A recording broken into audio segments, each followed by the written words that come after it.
Hey there, everybody, and welcome to episode 106 of the epic Vassals of Kingsgrave linear Song of Ice and Fire reread.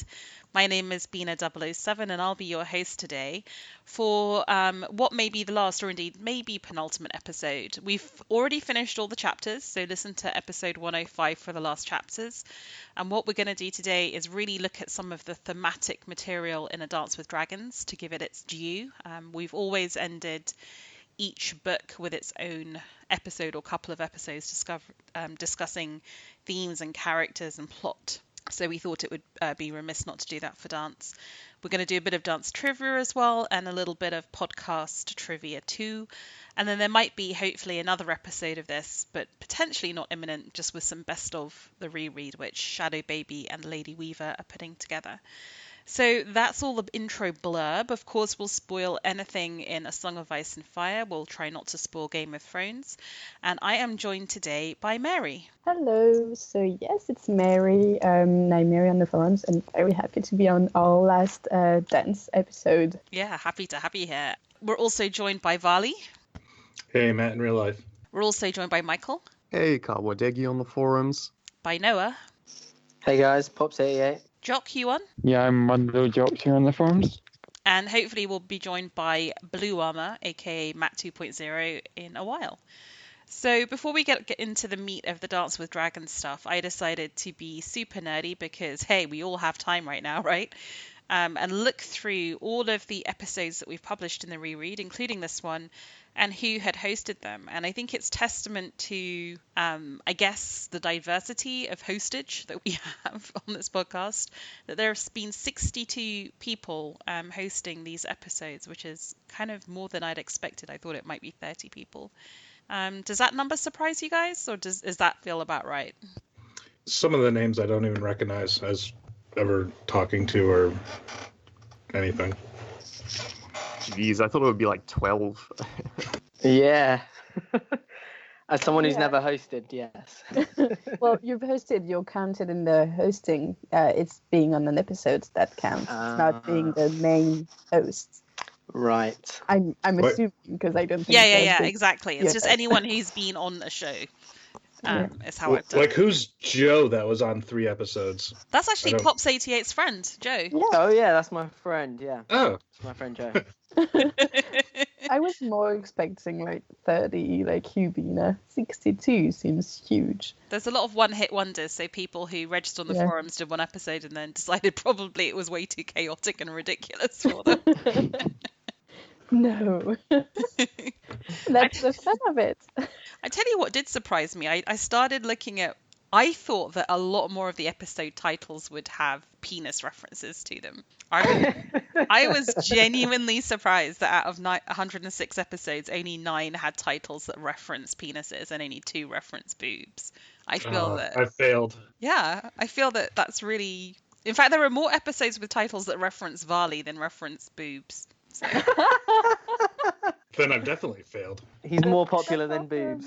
Yeah. We have it, ladies and gentlemen. Varley. Yeah, I feel on behalf of the female sort of gender that that should not stand. So I might have to just like put a boob reference into this title just to beat the Varley references. Find all Varley replaced with boob. Yeah. I was actually thinking a cool project would be, and then I was like daunted by the actual size of it, was to try to isolate the clips of where each show got its title. Yeah, I mean, I think that would be cool. Yeah, that would be cool. It's too much work for me, and I just like, I'll throw it out there for anyone else who feels ambitious, but sorry. Well, you'd have to like listen to all the episodes, and they average sort of 2.5 hours in length, and there's 106 of them, so... Who's got the time? I think this lockdown would have to continue for some considerable time for us to be asked to do that.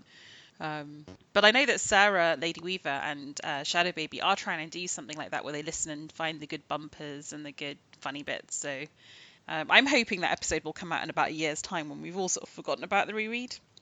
And then it gives us... And Win still hasn't come out. And Win still hasn't come out, and it gives us this lovely nostalgia hit. So well, we did get an update. What is the update? He's still writing. Yeah, Still writing. He's making progress. Yeah, but at So what no rate? update. At what Same rate? update we got in 2012. I think you overshot there, Pops, on the information giving. So in terms of the number of people who've been on the most episodes, I have to say, in all arrogance, I really thought I was going to top this list, but I did not. King Varley. The Wardens of the Reread. So in all of this, listeners, if you haven't been on the forums of A Podcast of Ice and Fire, if you ever go on there and click on the members, they rank them by, or you can rank them by the number of posts, and they have different titles. So this is like an OG cut for people who were on the forums back in the early days. But the Wardens of the Reread are people who've appeared on more than 30 episodes. So in first position, it is Varley at 62 episodes. So you've been basically on nearly half of the episodes, Matt. You know how much I've had to neglect my wife and child to make that number happen? It's been a lot of work on my end. I feel like this is your second child, really. And then I'd come in at 61, so you beat me. Drowned Snow at 46, Nymeria at 41, Nadia at 37, which makes sense because they're all like actual hosts and editors, right? Yeah. So does it feel like that, Mary? Does it feel like you've been on like a third of all the episodes or more? Well, it feels like I've been on a lot, but I didn't expect to be that high. I don't know. It's just I've started. I don't know the number when I came first, but it was number 29. 29. I thought it would be high. Wow.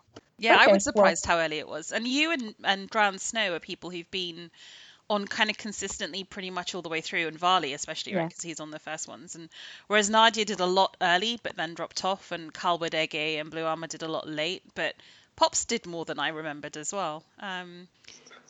So if you get to House Blackwoody, so people who've done 20 to 30 episodes, you've got Khal Wadege at 6, Munro Jock at 7, Shadow Baby at 8, Sir Patrick the Tall, who did a lot kind of middle of the reread and then dropped off, Pops at number 10, and Silence at number 11. So yeah, like, and actually it's interesting that Silence, Pops, Sir Patrick and you, Mary, there's a whole bunch in the middle where you did a lot together, which was really nice. I remember those as having a really nice flow to them. Yeah. Did you think you'd done as many as that, Pops? I was kind of like semi-surprised at that. I did. I've been looking back a 21. bit. No. A lot in the early days. Yeah. I think Storms is where you did your thing, whereas Michael, you did more recently, which is great because I think without you, I don't think anyone would have volunteered for any of some of that feast on stuff. Yeah. Someone had to do it. One away from Wardens though. That annoys me. Well, if there's another episode that Sarah Lady Weaver puts out, you should be on that, and then you can break into the 30. This one doesn't count, right? No, this counts. This counts. This is but that's getting you to added into 29. the tally. Yeah. And then you get to House Ironwoody, the people from 10 to 20. So you've got Blue Armor just in there at number 18. White Raven at 18, which surprised me. I hadn't realised Brett had been on so many. Casey, Blue-Eyed Queen, Lady Weaver, Alias. I hadn't realised Alias had done 13. Amber Rocks, Shaggy Dog. Remember, like early on, Shaggy Dog was so active with his R plus L equals D thing. Shaggy. Yeah. He was hugely dominant. Iwendiel and Dr. Blood. So. Right, so I thought both Sarahs actually would have done a bit more, but okay. I think Sarah Lady Weaver did a lot more towards the end of Storm, and then Uni kind of kicked in. And I think Dr. Blood, again, it's sort of she comes in and out with pregnancy, so Yeah.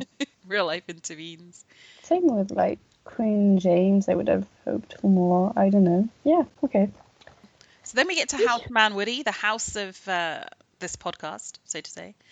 And these are people who've done between 5 and 10. So there's quite a few people in here. So people like Queen James, Sidinarol, the Lord Baron, Claudius the Fool, Inkaz Rain, Valkyrist, Jedi Whiteheart, the podcast bard, S.J. Lee, Zara Lexi, who I haven't heard from in ages, Darcy Mormont, David HHH, Gaydon, Stephen on the forums, who I haven't heard from in a while, and the Wandering Prophet, Wilson. So yeah, some names who definitely have been less active of late, which is a bit of a shame.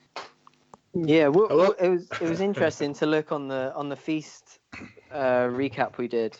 It was pretty much the same crowd as this, except the Wandering Prophet Wilson was here. Yeah, there's definitely people who've sort of come in and out of it, I would say. And then House Smallwoody, so people of 3 or 4 episodes, is Chaotic Neutral 1882, Dagos Rivers, FT Ward, Middle Cyclone, Peter Slalish 15, Wargasm, Joe, your mate, and Witless Chum. And then on to House Tiny Woody, which is 2 episodes. Brum Rimberlander, Dark Sister 24, Enigmas, It Rhymes with Sleek, Jeff 14, K Centurion, Lady Griffin, and Mordian. Mordian doing the first. I love how Mordian did front and back, and that was it. That's because I coerced him, basically. And then quite a big group in House Micro Woody, which is like the one and done people. So Archibald, Brock the Black, our first and last hopefully ever troll, Fire and Bud, Iron Ruhale, Joie Olivier, Joe 13, Serving Stark Realness, brilliant name, I can't remember that person at all, Skywaltzer, Tane Dana, Tedard, Vakasha, and Zane 7. So that'd be the list. I thought there would honestly be more one-off guys or girls, but yeah, this is surprising. Well, there's 11. That's quite a lot, though. Proportionally or whatever to the 65, again, my memory is crap, so this is all amazing. Well, in a way, it's kind of nice because it means people did try and come back for more. They weren't totally put off by the craziness. And I think if you look at a lot of those people who were one and done, they were doing it in the period of peak popularity when there were like 10 to 12 people trying to get into an episode, and it was probably quite frustrating because you felt you weren't getting as much airtime and it was harder to express your views. So I wonder if that had something to do with it too. Or you just listen to yourself on a podcast and cringe and be like, no, I'm not putting that out there for the world. Yeah, exactly. But then I did the podcast pairs for everyone on this podcast, which isn't surprising because we've all podcasted with each other a lot. So Varley and I have been on like 2/3 of casts together. There we are. There you go. But I was kind of pleasantly surprised to see I'd done 34% of these with Nadia because it feels like she hasn't been on since Feast Dance, but it kind of like was nostalgic to think, oh yeah, in the early days we did a lot together. And then I did a lot with Pops and White Raven, which was a pleasant surprise. Like I would not have predicted that, Noah, I would have done a quarter of these with you. So, yeah. Varley, any comments on your pairs? Let's see. I'm surprised to see I did so many with Nadia. That must have been years ago that I don't remember. But yeah, it's me, you, Adam, Marie Bonjour, Hannah, and White Raven for my top 8, and Michael and Jock to round it out. I'm surprised I did so many with Tanya too. Yeah, there was a middle period and sort of end storm, early feast, I feel, when she did a lot. Nymeria, any thoughts on yours? I think that if we would go like further down the list and like try to see those a little differently, we would see that I did a lot with probably Sarah, Noah, Tanya, I think, but they just did less overall, I guess. So yeah, but no, I'm not surprised. Like, well, Varley comes first, but he comes first in everything in this podcast. I'm glad to see Jock in there. Well, it's really nice actually to see all those names in my list and everyone else's. The people with so, like, I cut it off at 25%. So yeah, so Marie, I cut it off at 25%. But on 24% of your personal podcast that you've been on, 24% of the time you've done them with Blue Armor, Nadia. You've done 22% with Pops, and 20% with Silence, 20% with Sir Patrick the Tall, 17% with Iwindeel and Dr. Blood. And like I said, I felt there was a time when Sir Patrick the Tall, Silence, Noah, you, Nadia were kind of like did a run, and maybe with Sarah as well at the end. That was really nice. But yeah, if you look in the spreadsheet, you can do. I've done a sheet for all of you with all of your. Yes, awesome. Michael, any thoughts on your pair ups? Any surprises in there, or people you thought you might have done more with? Nothing particularly surprising, just that basically everyone on my list is here today, which I think is interesting. Taking us into the final. Yeah, same. Yeah. Jock, how about you? Any thoughts on your groupings? Not really. Like, it's same as Michael, like lots of the people here today. I think that's to do with timing. So it's people available at the same sort of times I'd be available at. Yeah, I mean, and with me hosting a lot of them, then obviously a lot of them were in European or East Coast friendly time zones, I guess, which wasn't as helpful for the Aussies or the West Coast Americans. Noah, any comments? Surprised that you didn't have Joe in there, your mate? But you've got Silence in there and Nadia, which is quite nice. You've got a nice grouping, I feel. Yeah, really nice. Actually, loads with Michael, Marie, and obviously loads with you because how many times were you just like, we're podcasting in an hour, do you want to jump on? Usually when And I Arsenal was were like- doing badly. Yeah. Yeah, exactly. I have And to I'd say, always be Noah, lured in. one of the things that's getting me through this lockdown is watching Match of the Day with Ian Wright. Did you watch last night? He was so funny. No, I haven't yet. No. No, honestly, it's well worth doing. And then Matt, Blue Armor, any surprises in your list of people you thought would be higher or not in there? No, I mean the top 7 people are the 7 people on this call. So I feel your list is basically the list that's gotten us through dance. I feel that if you look at, and maybe I should do the stats on this, if you look at the people who were podcasting up until Storm of Swords, there was a lot more mixing it up and a lot more of the one and done or the two and done people were in there. And because the shows were still on, maybe the more popular books, you had lots of different people who were really interested.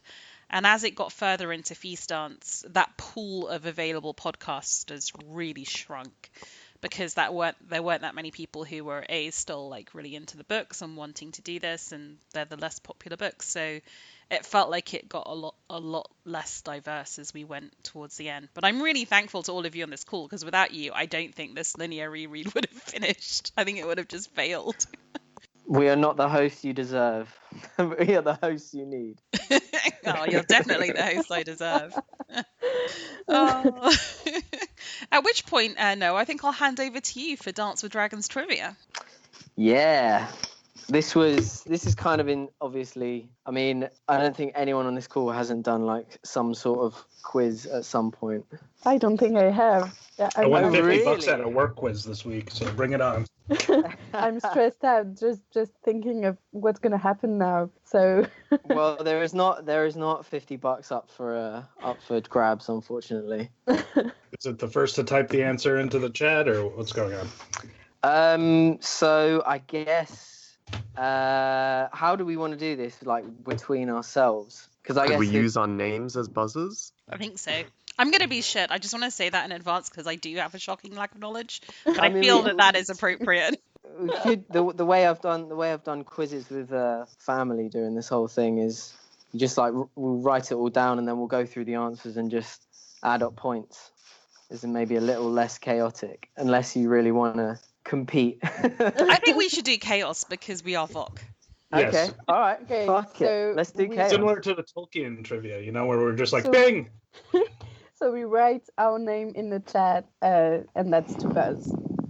I thought we yell Okay. it out. No, No, I thought you write I the think we answer just in yell the it out because otherwise that punishes That's people the with longer most names. chaosy. Oh my god. Oh my god, this is going to be chaos. Wonderful.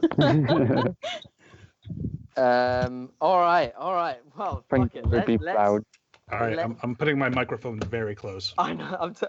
I'm turning my volume down. We're gonna die. Okay, all right. Dance with Dragons quiz. Question 1. Upon leaving the wall, Maester Aemon instructs John to read a passage he's marked from the Jade Compendium. What was the passage Zora about? High. The flaming sword, and there was heat coming out of the sword. That Michael, was. by the way. I would take Varley's answer as Zora High. I would take. He was in there first. Yeah, God motherfuckers. damn it. Bring You it know on. what? I'm gonna be useful here and put down the points because I think that's my main contribution to this. Okay, all right. You can keep score. Question 2. John discovers that Melisandre has been glamouring Mance Rayder to appear as Rattleshirt using a ruby worn about his what? Finger, Wrist. ring. Ah, Wrist. Who said wrist? I did, motherfuckers. Varley comes in first. Are you sure it's not a ring? It's definitely his wrist. It's a Oh ruby. my god, I'm so embarrassed. Yeah, I thought it was like a bracelet or something. Yeah, it was a bracelet. I did have multiple choice there with some funny alternatives, but anyway. Question 3, and I promise they're not all about John. John beheads the deplorable Janos Slint for disobeying his order to take command of which regarrisoned castle? Greywatch? Ooh, no. No, it's he said re-garrisoned the Queen's Castle or whatever No. it's called. No. You're very trusting though, because we're all on the internet, right, on our laptops. Yeah. Oh yeah, of course, of course. And it's very easy to find this one. Greyguard? It's something grey. There you go. Yes! Ding, ding, ding. I couldn't even He's type on- Jaina Slinton in time. He's off the mark. All right. Question 4. Moving on away from the war to warmer climates. In which SOC town does Jorah Mormont kidnap Tyrion? Volantis. Volantis. No. Oh, Oh, Selhoris. Yes. That's nice. That's deep cut. Yeah. Wow. Because the show did Volantis, so I wanted Yeah, to. yeah. Oh, I've committed the mortal sin of mixing canons. I know. Okay, question 5. Moving very far away from the show. Daenerys discovers that King Cleon of Astapor has fallen. What are the names of the king and queen that King succeed Cutthroat him? and Queen Whore. Ooh, well Wow. done. Wow. I did Nice. not even Michael hear is the just so answer. shit I hot. was like, Cleo the Butcher. Is Okay. During the adventures of Quentyn, he encounters a member of the Windblown with a Valyrian steel what? Aras. And what was the guy's name? Cargo Corpse Killer. Jesus. Wow. Nice. Oh man, Michael might come in first here. Unsurprisingly, Oh. Michael is coming up first. Uses a Valyrian steel Arak on the King of Astapor, and it cleaves right through that copper armor. Was that the king that was already a dead corpse? Yeah, the corpse one. Yeah. Um, They strapped him to his horse. Hence, Corpse Killer, or whatever. Question 7. Still got 4 more left, Varley. Loads of time Okay. to play. Okay. Following the events at Daznak's pit, Drogon flies Dany across the Dothraki Sea and settles on a hill, which she dubs what? Dragonstone. Yeah, Dragonstone. Good Varley got it It's first. Varley. I answered it before you're even done. Yeah. Yeah. Yeah, it's Varley. It's you, Varley. Okay. All right. That's a big one. Question 8. What does Jaime find between the teats? Any tree, Aw. the town. Happiness. Yes, it is Pennytree. Well done. I feel like this is a 2-horse race, but I hope everyone else is enjoying this. We're having fun. Question 9. On her first assassination assignment, how does Arya Arya. assassinate the old Poison the coin in the water. That's poison. Yeah, and he Yes, bites it. yes. So what did Matt say? It was a poisoned coin. That's how he assassinated the old man. And that's what I it's said, just- by the way. I got it right. Who said it first? But Matt said something as No, well. I I said said something Arya. that was wrong. Oh, I got okay. it right, by the way. Okay. Okay. All right, final question. And let's hope this is a trick one. Prior to her Walk of Atonement, how many of the Kettle Black brothers does Cersei admit 2. to sleeping with? I was Osney gonna say and that. oh fuck, you said admit 3. She says 3 to the High Sparrow. It is 3. It is all of them. Damn it, Michael. Well, I bow Well. to you, friend. Thanks for giving us more than one guess. I didn't Michael realize has it 7 was so points competitive. and Carly 3 Ugh, 3 A brutal shootout. and 0 for the rest of us. Well, good. That was very fun to put together. Thanks, guys. It was fun Thanks, Noah. to, That was fun. to listen to. Maybe you can do this at home and see if you can Maybe beat yes. Michael. Oh, my ego would have been so damaged if I didn't win that. Oh, that was so stressful. Man, you had all the Essos questions in the bag. I've reread Very Dennis impressive. chapters, guys. You know, True. some people It's do true. it. It does. It's true. Yeah. Oh well, this is a nice segue then, because it's Michael with his deep cut knowledge. He's going to take us through the thematic discussion. Wearing the crown of knowledge. Exactly. Cool. Over to you, Michael. All right, so now we're going to the themes of A Dance with Dragons. So I'm going to read Bina's summary for the first one. The first is ruling the peace. And the main 2 characters here are Jon and Dany. Their approaches radically differ. Their outcomes don't. They all lose their power, at least temporarily. Jon and Daenerys are at opposite ends of the compromise spectrum. John is uncompromising and forces his vision of the peace through against all resistance. In the end, his brothers are left behind by his policy, not convinced or adequately informed about it, and turn against him. Daenerys, on the other hand, compromises to the point of self-denial. She accepts the point of view and sensibilities of the Myronese, leaving her own power base in the dust and betraying her ideals. In the end, it is hard to decide if Meereen is her city at all, or if she just restored it completely. Supporting characters for these story arcs, there is Barristan Selmy, who advises Daenerys with surprising capability and takes up the rulership after her disappearance. And there is Melisandre trying to guide and warn Jon, suffering from the fact that she needs guidance as well, since her reading of the Fires is most certainly wrong regarding Azor Ahai. So what do you think of these two characters? I'd like to add the Brothers of the Night's Watch as well as Selyse into who's trying to influence Jon. And Stannis at the start as well. Yeah. Yeah, and there's obviously quite a lot of characters. And they're all going in different directions. Yeah. I mean, I really like this theme, and I think this is one of the reasons why the reread of Dance turned out to be far more interesting to me and fulfilling to me than it might have been. And I really like this idea of this Dany, like, I didn't really enjoy a lot of her chapters, but this concept of a colonial ruler trying to enforce peace in a book written at the time of the Gulf Wars, kind of provocative and interesting. And then similarly with Jon, and with Jon, I just think he's in such an invidious position. It's like, so what would you do? And it really got to me when we did those final few episodes of just seeing him lose the confidence of his people and get more and more king-like and more deaf to people trying to argue against him. And it's just like, you see him make these mistakes, like getting rid of all his supporters, not realizing he's doing that, and it's so tragic. So I think his mistakes are more like a tragic hero's mistakes, like very Shakespearean. And Dany, I feel, is more contemporary. It feels like they're two stories, like they're two things in the same theme. But it feels to me like his is very much in the tradition of great literature, and hers is much more just a comment on contemporary society, and I kind of like the contrast. I would also add with Dany, there's a lot of parallels to the Reconstructionist South after the Civil War of America. Oh. So you have, I think this is what George has based it on, like the Sons of the Harpy are the Ku Klux Klan. Oh my goodness, yeah. I did not know this. And Dany's like Abraham Lincoln. Wow.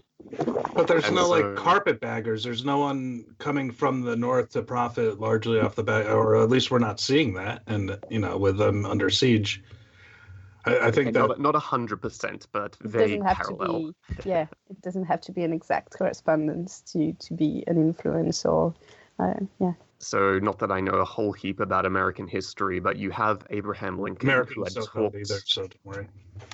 and he had talked with the freed slaves, and he was planning to give them plots of land to aid in their, franchisement, but then he gets killed, and his successor, whose name I'm blanking on, maybe you Americans know it, John Wilkins Booth, he basically backtracked on all of Abraham Lincoln's policies, and you were left in this difficult era. Yeah, Booth was the assassin. It's Buchanan who was his Buchanan, follower. that's it. He's considered the worst president ever. Yeah, so this sort of mirrors Dany's two states of mind. I think one of the really key things is in A Storm of Swords when Barristan comes with that crucial information that, your father was the Mad King, has no one told you? And so Dany spends a lot of A Dance with Dragons worrying that she is going to go mad and be crazy.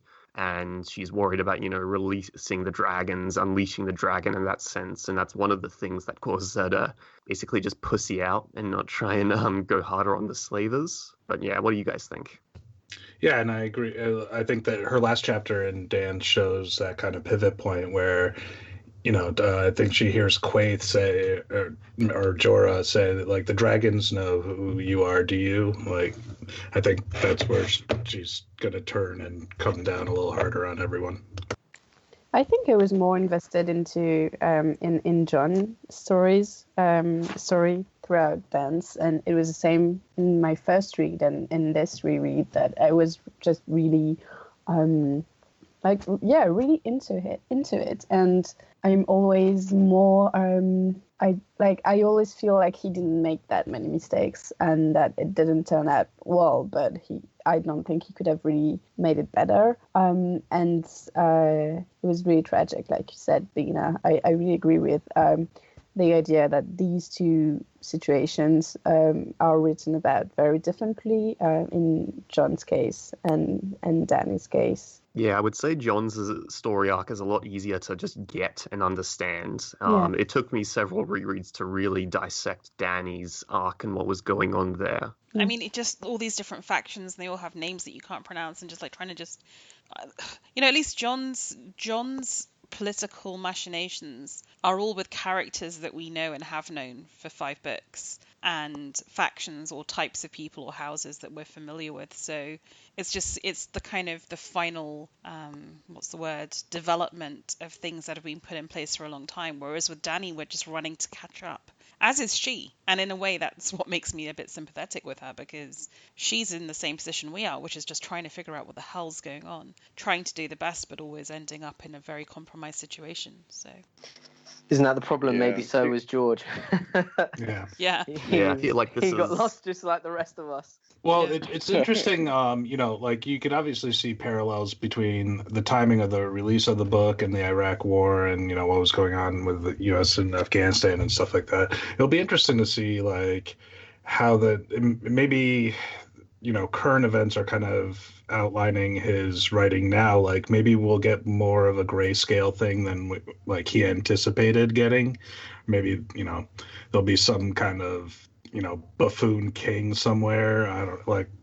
It'll be interesting to see what parallels we can draw, because I think, especially in Marine, even the surroundings is very, evocative of Afghanistan, the Middle East, desert, So I say 2020. Nope, but I thought of that as well. Jock, Yeah, and that's the benefit. If you do feast dances too and see them together, then you have 3 people trying to rule Cersei, John, and Dany, right, and all failing. So And all you different realize, types of failing. yeah, you just realize how good these books are and how good the kind of thematic structure is to have these 3 things going on together. So does that give Robert a little more cred because he was able to hold all this shit together for so long, and in the matter of a year and a half we have 9 different kings and no one can do anything right? Yeah, but Robert didn't have civil war. And then peace. Yeah. I give the credit to John Arryn. Robert just got by with a very good Secretary of State, if we're making the current parallels. He chose wasn't a hard person, job though. And then he followed whatever his advice was, which is already kind of a good thing. Sometimes no government's better than bad government, right? I mean, I remember at one point recently, I think it was 2012 or something, we were doing our macro forecast for Europe, and Belgium was in one of its often held positions where it hadn't had a government for 15 months and wasn't about to get one, and it had by far the best growth prospects of anywhere in Europe, because everyone else that had a government was inflicting austerity policies on the economy. And sometimes you're just a drunken fool of a king who just lets the technocrats get on with ruling in peacetime, and who has a chancellor of the exchequer who's just debt financing, bread and circuses for the people through tournaments. That actually makes for decent kingship against a very low benchmark. With Robert, I always get a bit of a parallel to Viserys I Targaryen, who precedes the Dance with Dragons, and his reign was good, but the neglect and all of the excesses, and he just wouldn't deal with what needed to be dealt with, manifests immediately after his death, and the realm is plunged into civil war. So the good parts and bad parts, and in Robert's case, I'd say Littlefinger's embezzlement, which just went completely unchecked, and the Lannisters' over-influence. These were problems that they were going to strike. They were just waiting for Robert to die. So he just rode a nice little wave of market trend and political trend that was everything was doing all right, and now everything's crashing down.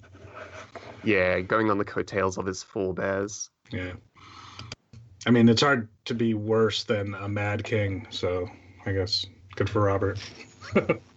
I didn't expect we'd get such a great quote from Roose about peace. His quote about a peaceful land, a quiet people. That has always been my rule. Right. When he's talking to Ramsay.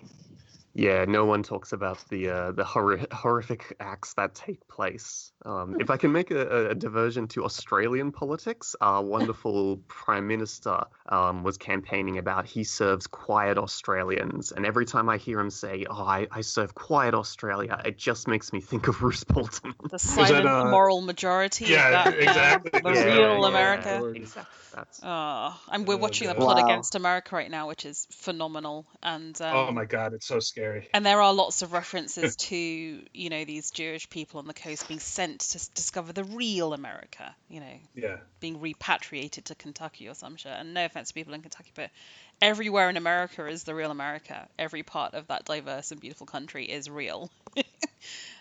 It's such dog whistle phraseology. It really is. Yeah, it's not scary to live here at all.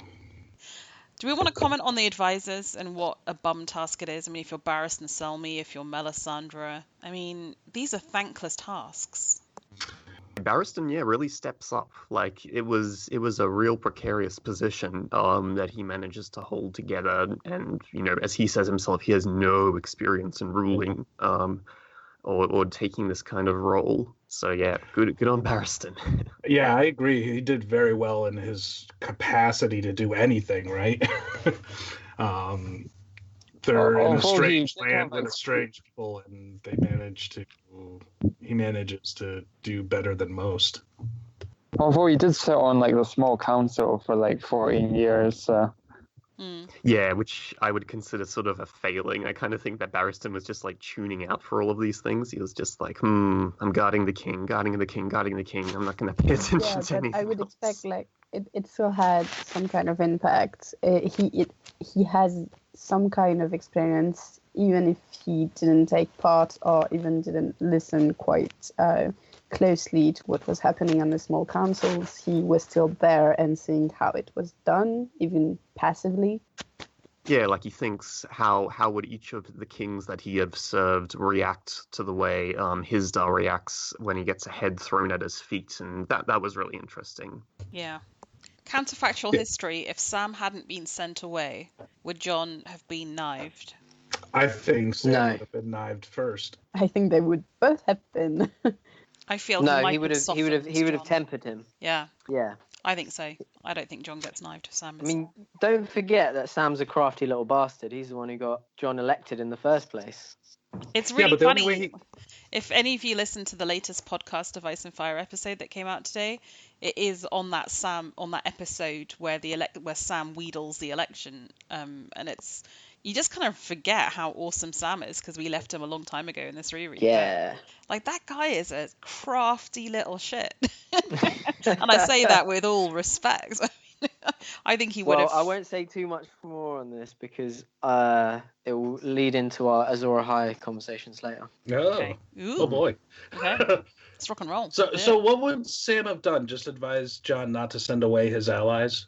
No, I think he would have told him when he was letting in the wildlings. I think he would have lobbied on his behalf and tried to bring people on side in a way that Jon gets very high-handed about. And I think he would never have let Jon just make that speech and say, right, here's a pink letter, we're marching south. I think Sam would have been aghast and would have advised him against all of that. I think that desperate final throw of the dice comes of feeling very isolated and very entitled, actually. And Sam would have just kept him in check from all of that. Yeah, at the end, Jon just has no one left to call him out. Like he is just absolutely sick and tired of what Bowen Marsh and Septon, whatever, Celador are saying, and he hates their guts. But they're the head of people of their divisions, and they are the people that should be like, we shouldn't do this. Like, you know, they have that role for a reason. They've told him, and he hasn't listened. So, you know.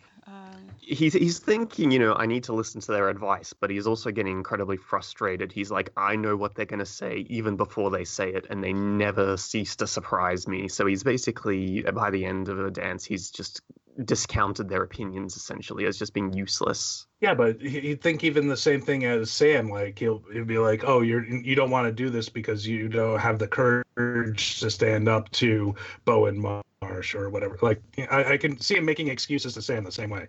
Sam has ways of getting around Jon. Like you've seen this in the past, right back to a Game of Thrones where Jon is being all butthurt that he's got to be a steward, not a ranger, and Sam is able to just explain to him, no, this is a good idea. Stop being an idiot. So I feel like he has that intelligence and charisma that would cut through in a way that it wouldn't with Bowen Marsh.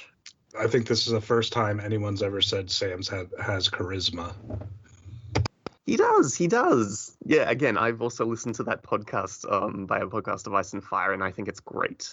It does Sam justice. Indeed. Yeah, absolutely.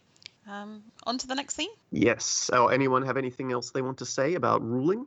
Okay, so the second theme is the journey to yourself.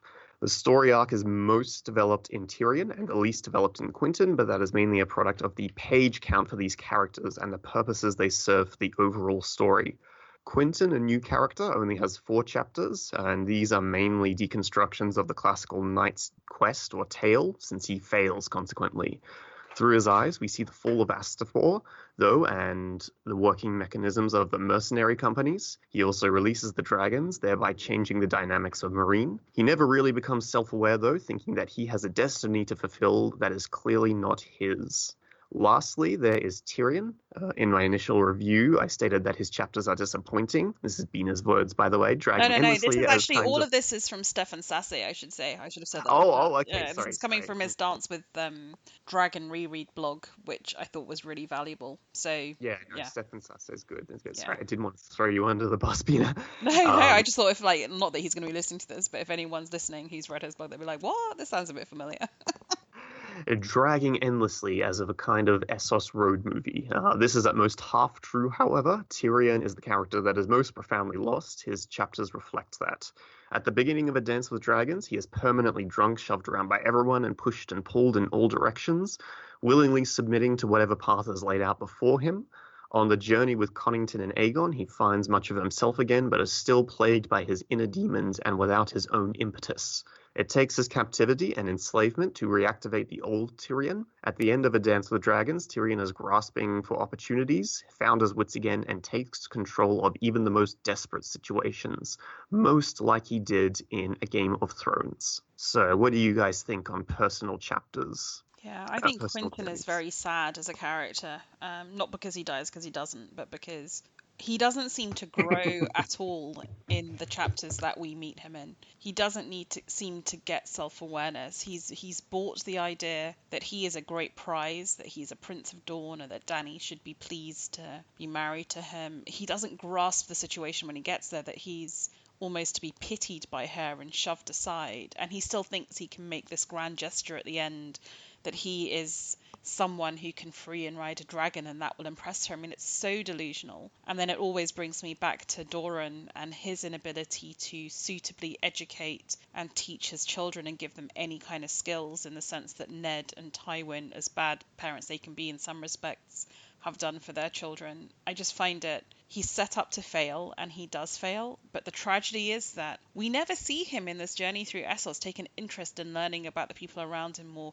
He never seems to benefit from the cultural, for many people who go on gap years or go traveling in their youth, it's a massive change in their worldview, because they're just seeing different people and environments for the first time, and there's just no growth. And I guess, maybe deliberately that is George telling us something about the kind of classic hero's tale where they don't really have much inner life or development. But I find him to be deeply, deeply tragic. That is that it? We're introduced, he fails, he dies, and what was his life for? And it just makes me really, really hold his father in contempt. And I'm kind of curious to see how the story with Arianne develops in the next book, and whether George brings a comeuppance to Doran for all his delusional meddling. I just saw Quentyn as someone with a job to do, and he wasn't there to do a gap year or build any orphanages. He was there to get a bride and come back to Westeros. But what was his job narratively then? Why did George need to have him when he clearly wasn't that interested in his He bride? didn't need to have him. All those chapters could be just that he wanted someone to release a dragon? Is that literally it? Narratively, his death is going to serve to turn Dawn against Daenerys. Okay, so Yes, and this will be very the important. Targaryens and okay. They will burn with Aegon. Yeah, and Doran is about to hear a very biased story from Garrus Drinkwater about how Dany laughed at him and mistreated him, blah blah blah blah blah, and Arianne will be horrified to find out what story she hears about how Dany treated Quentyn and stuff. So It might not even be Drinkwater will Garrus. make it It back? might just be it'll probably just be a merchant, much like how a lot of the news travelled early on about dragons and stuff. yeah, I can see that as well. Hearing garbled tales that it's like telephone, where only the worst things come true. But yeah, I It feel will really like serve to depict Dany as the kind of crazy Targaryen that she's trying to avoid. yeah, which makes things all the more tragic. Yeah. I feel like Garrus's fate is probably tied more to Barristan now, post Quentyn. So when Barristan goes to Garrus and Archibald Ironwood, he says, if you help me turn the tattered prince over to our side, I'll send you and Quentyn's bones back to Dorne. And I just have a feeling that they might succeed in getting to Dorne. Maybe pirates kill them or whatever, but that just seems the most likely scenario. But we'll see. So you think that it'll turn Daenerys? I mean, are we doing spoiler chapters, Bina? Is everyone here okay to do spoiler chapters? Let's go. Yeah, I think we're good. Fine. Okay. So we know that Arianne yeah. is going to meet with Fagon. So isn't there an alliance building there anyway? Well, and again, this is going to be very interesting because in Aegon and Arianne's eyes, this is a good alliance to make. Arianne is getting Dorne onto Team Targaryen in her mind. But as Daenerys will discover, Aegon he's not a Targaryen. He ain't part of Team Targaryen. And when Daenerys gets there to King's Landing or Westeros, she's going to be like, get the fuck out of here, Aegon. You are an imposter. And yeah, there will be animosity between these two, people. Well, I mean, Dorne's tied to Fagon, kind of regardless. If they believe that he is Elia's son, then he's half Dornish, So I think I it agree. won't matter if absolutely. it turns out. Without the marriage. Well, in Without the marriage, both they're ways, still Dorne tied. is now tied to Aegon, and Right. by association, that makes them enemies of Daenerys. Yeah, regardless of Quentyn, but I think Quentyn That's is just still the plum on the pudding. yeah, cherry on top. Yeah. Hmm. I also think that who dies in dance? Well, not Quentyn. And not John, right? No one dies. No, John's Well, dead. John's dead. I will bet any amount of money that he is dead. He needs a real death from time to time. Someone who won't come back, and someone who's definitively dead, like Quentyn. Sorry, Bina. So I don't know if that's the whole point of Quentyn. I think he kind of hoped, and it's a fail, that we would be more invested emotionally in Quentyn's journey. Yeah, I just feel George was starting on the back foot here by introducing a new character, again, in a foreign setting of Essos. And this is just more growing pains of having to stretch out the story, and the tale grew in telling. Yeah, shall we move on to Tyrion? Yes. Because this is the big journey, isn't it? I mean, he starts dance in such a negative place, and by the end is kind of back. I mean, that's what's so exciting about TWOW, is Tyrion back on the top of his game, who has learnt a lot about the world and about his scent and about himself. And I'm very excited to see what he gets up to. Yeah, and again, this is something I appreciate, again, for multiple rereads, is looking at Tyrion's arc all throughout, going from the lowest of the lows to a functional position at the end of A Dance with Dragons. That doesn't mean I think a few of his chapters could have been cut, I think there's 2 on the Royne, where at the end of one chapter he figures out who Aegon is but doesn't say, and then at the end of the second one, when they get attacked by the Stone Men, he then says who Aegon is. Yes. And I feel like these 2 could have been put together very easily. Oh yeah, I mean, they're very baggy in the same way as the Dany chapters are baggy, but it's an arc that I'm much more invested in. And I was kind of proud of George, not proud of George, I'd say condescending. I was interested that George would let Tyrion get so dark. And I think that was bold. And it's interesting that he's brought him back. One wonders if he'll bring Arya back. I hope not in a way, because I just think all the favourite characters shouldn't be able to just come back from that level of darkness and spite. But yeah. I feel like Tyrion's dark throughout, just it was not at the surface. Like not directly within his thoughts. Like he did some pretty horrible stuff well before our dance. Yeah, but because he's our Tyrion, we kind of forgive him a lot of stuff in the earlier books. I agree, Jock.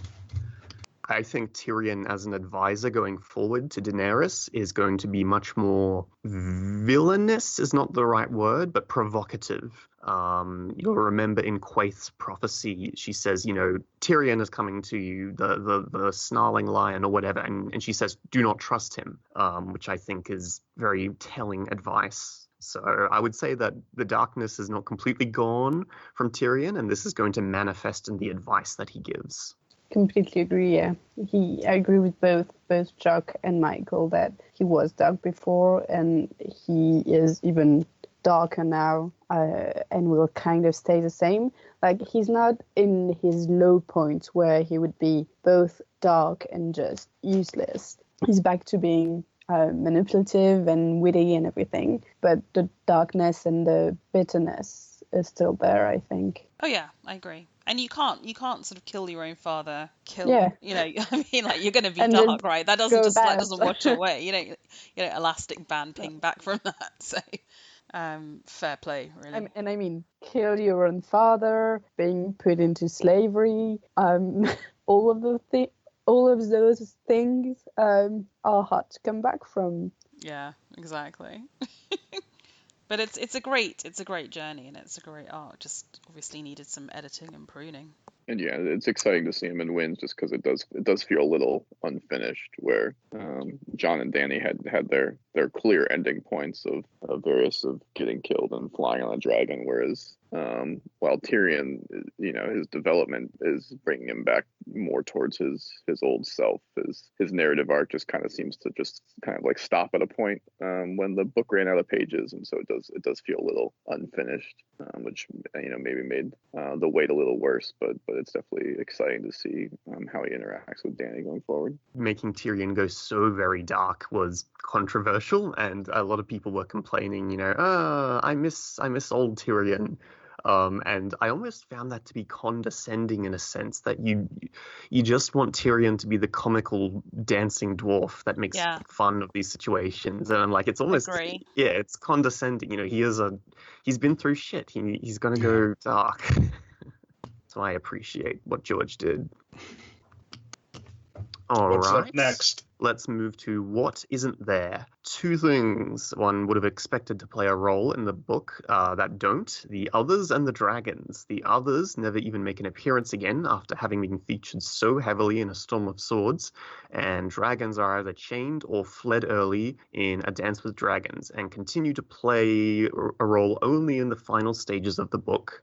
Several people have expressed doubts whether the others would, after this pause in their appearance, pose a conceivable threat in the Winds of Winter, or if they would just be viewed as a convenient plot device. Again, one has to read carefully and be aware. Throughout Jon's chapters, the threat of the others is always there. They make no appearance, but the wildlings, who'd refused to talk about it, were seriously attacked by them in the aftermath of the battle with Stannis.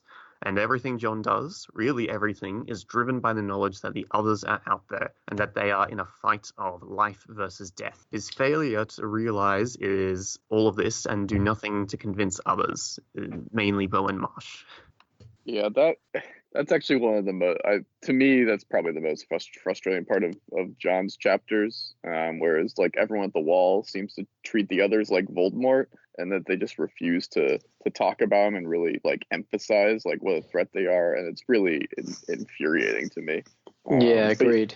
But I agree that George does a good job of mentioning their threat and just kind of like how big their armies are becoming and like kind of the efforts they're making to create more whites and whatnot. You see, I thought the whole point of the Hardhome debacle was that the others were there. That that's why the people needed rescuing. Oh, they're there, but we just don't see them physically. It's Right, just but a do we letter. need to? I mean, Dead things in the water. I think, the others thing I think does loom because it looms over the wildlings and therefore over John's entire narrative. The one that pisses me off is the lack of dragonage, because this book is called Dance with Dragons. There is no dancing of dragons in this book. But if anything, that's going to be T-Wow, because then it's going to be Dany versus Fagon. And okay, there's a bit of dragon action at the end of Dany, but like, this is a big book. There ain't no dancing with dragons. It's a stupid title for this book. Yeah, but Barristan said it about Quentin, so boom, there it is. Title drop. You have to be a bit more metaphorical in your interpretation that, Dany is a dragon and Jon is a dragon and Aegon is a... I feel that George should take more attention on titling his books than we take on titling our episodes. We do throwaway lines in our episode and that becomes an episode title. Yeah, I think they're just supposed to be like, especially the others are always supposed to be this almost existential threat. And what I don't understand is when the wildlings are getting attacked by the Night's Watch has been attacked by them, and they're survivors of the Fist of the First Men at the Wall, and somehow they still don't get it. I think it's quite realistic even when you see what's happening right now in the real world. I mean, that when something is that new and that scary and that impactful on everything you know as being real and life, it's quite human to just be like, well, but that night was so chaotic. Maybe it's a one-time thing. Maybe I didn't see what I thought I saw. I think it's not that weird, and I guess there aren't that many survivors, and it's all a bit tainted by Jon coming back with the wildlings, and like all of this takes first place in everyone's minds, and no one really listens to anyone else. If you think about it, who survived the Fist of the First Men also had to survive the mutiny at Craster's Keep. Yeah. And then it's like 40 people, so they're in the minority. Yeah, and then of those people, Jon sent out a bunch of rangers out, amongst them Kedge White-Eye and Garth Greyfeather, who were at Craster's Keep. So it's like you're running out of people. Sam was there as well, Ed Tollett. So like, I mean, what? 30 people enough to persuade 200? They are actually the same people that we regret Jon sends away from him. So, yeah. And in A Storm of Swords, and also in A Dance with Dragons, they make a point of emphasizing Bowen Marsh commanded a battle against the wildlings at the Shadow Tower, and there were like grievous the Bridge losses. Of Skulls. Yeah, the Bridge of Skulls, and there were huge losses on the Night's Watch part. Yeah. And this has clearly impacted Bowen Marsh in his, perception of who's the bigger problem. Which is fair. He took a grave injury. Like, he used to be Lord Pomegranate or whatever. Now he's just a regular, douchebag, I guess.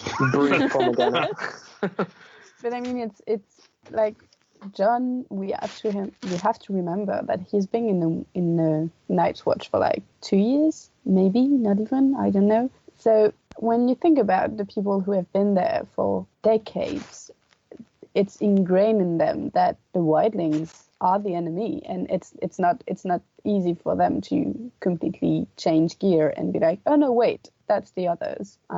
So I think it's quite realistic that that people would doubt that it's such a big threat. Yeah, but I think you see that in any ingrained organization, and maybe Bina can speak to this more directly as far as business goes, that there's always a tension when someone is promoted from without rather than promoted from within. So yeah, like you said, Jon's been in the Night's Watch for a little over a year, and now he's leading them, and not Dennis Mallister, who's been there for ages, and also with extreme youth as well. Not someone who came in, was sent to the wall, but had experience in the outside world of leading and governing. Basically, a person who's there, it's not a meritocracy, it's just some nobleman's bastard is suddenly leapfrogging over people with many years of experience. I mean, if you look at it objectively, it is absurd that he's leading the Night's Watch, frankly. And Well, and his so inexperience is what leads him to fuck up at the end. so you think that like it would have been okay if Ned was sent to the wall like he was supposed to, and then he became, Yeah, exactly. because he was a High Lord and he led He had armies in the experience past. in managing people and bringing people on side, which, you know, John, it's not his fault. He has not got the skills or experience to do the job at hand, to lead a team during a time of crisis. Well, either did Rob. So I guess Ned really fucked up his leadership training. Well, it's not. I would argue that Rob did. Rob, like, he has a different lord ride with him every day, and he understands his northern men. I would say that he doesn't understand Edmure, but that's another thing entirely. But he can't have. I mean, they all turn against him, right? Well, I mean, Okay, the Freys turn against him, and the And the Boltons turn Boltons, against him. but But like the it's- Boltons, And Bruce the Bolton has his own Karstarks. thing going I on. think it would be a bit unfair to put that all on Rob. Yeah, Rob got very unlucky. A lot of dominoes had to collapse for the Red Wedding to happen. So yeah, lots of factors in play. But like back to the initial point, I think that the others are actually there in the book. They're really looming over everything, and you feel their presence and how John at least is aware and scared. But I agree with Bina that the dragons, they are also here in the politics of Marine, but not enough. Just and it's really frustrating to see Dany ignoring them throughout the whole book. Just when you Right. read the Desnax Kit chapter, or any time there's dragon action, there's a lot of it's just enjoyable listening Yeah. to the dragons burn people alive and rip people apart. It's just nice. Jesus Christ. I just love it. Michael? That's a bit... I It's also take back my yeah that I started saying at the beginning of your sentence. It's prime popcorn munching material. Like, Matt, you wanted to say? it's also emblematic of the frustrating part of Dany's chapters, where, you know, and especially for me, where it was very obvious from like the first, you know, few chapters, like the end point she needed to get to with embracing the fire and blood personality, and it takes, you know, what, 15 chapters and a bunch of pages to get there, and so like that, and that's just symbolized by the fact that she keeps her dragons locked up in a pit. So yeah, I can understand the frustrations with that. God, imagine how many people Drogon's gonna burn in the Winds of Winter. Like, there's Oh, so God. many Dothraki that are just gonna go up in Yeah. flames. It's gonna be Good great. God. Your manhood is showing. So moving Westerosi on. barbecue.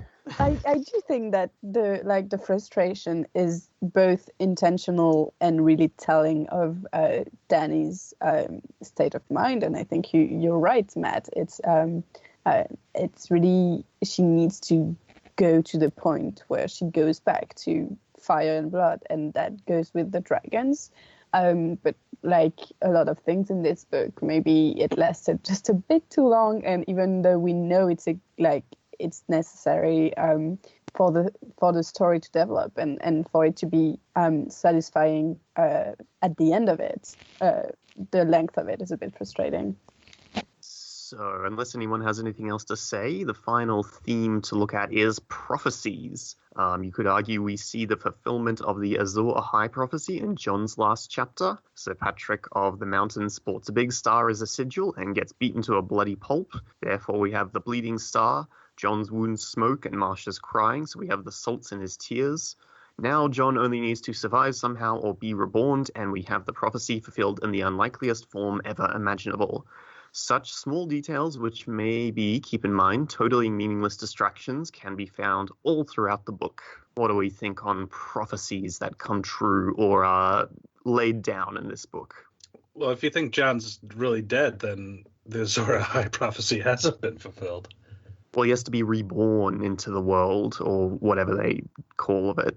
Does there have to be one Azor Ahai? Yeah, this is my Can thing. multiple people fulfill different parts of the prophecy? With the prophecies, I think it's saying who is Azor Ahai, who's the prince that was promised. This can apply to so many candidates that I don't waste a lot of brain space thinking about this because, there are multiple. Three Head has the dragon, so there are multiple people that it would seem can fill this criteria. And yeah, once you get far enough, Victarion can count as a candidate for Azor Ahai. I couldn't no! agree more. I couldn't agree more because there are so many things possible. Like I was going to say earlier, the Crassus Keep mutiny is also a lot of evidence for Sam being reborn there, considering he then following that kills an other and kind of starts his hero's journey, if you will. There are so many cases for so many people, and it's kind of also the history aids it as well, because when you look back, there are several different retellings, stories. Yeah, exactly. Not just different names, but almost like different parts of the world. They claim to have the savior there, the last hero. What's the other one? Harkoon the hero. Harkoon the hero. That's it. Yeah. So I fully agree with you. I think it's going to be almost a puzzle Azor Ahai as opposed to just one in person cut and dry. So I have a question with the John thing, because as we all know, Sir Patrick of Star Mountain is a reference to football, American football. The Patriots have a blue star as their thing. Yeah, it was his friend. The Dallas Cowboys guys. Yeah, okay, Dallas Cowboys, yeah, and he gets killed by a giant whose name 1-1 is number 11, so haha, isn't that clever? But my question is, when did this event happen in the real world? Was it like 2010 or was it like ages ago? The bet occurred? Yeah, when the bet occurred that George then decided to incorporate in. It was mid 2000s because it was the Super Bowl, but no, it wasn't the Super Bowl. It had to be the playoffs because they're in the same division. Yeah, exactly. He also has Bill Belichick in, who's a coach of the Patriots, and his name is like Bill Belichickis or something, got crushed by a giant. And he mentions it in passing as another little football. Yeah, he was part of Atlantis in the World of Ice and Fire, I think. Yeah, there you go. But yeah, so do you think that it's bullshit because this is just a little nod of the cap to his buddy for losing a bet instead of like a fulfillment of prophecy? I just want to know the timing because, I mean, after I said let's not dedicate too much thought space to it, it genuinely could just be a coincidence. But I do agree this one does fit nicely. But yeah, that's interesting. Well, the details of Sir Patrick, came in late, but I imagine John's death had been planned many years before that. So, it was still in the works. If the Cowboys had beaten the Giants, we wouldn't have a bleeding star, is what I mean. Might have. Right, but he might have figured out something else. Like, I'm sure, given how he's, included clues for people like Victarion and Davos, I'm sure he could have thought of something for John as well. Yeah, that is a good point.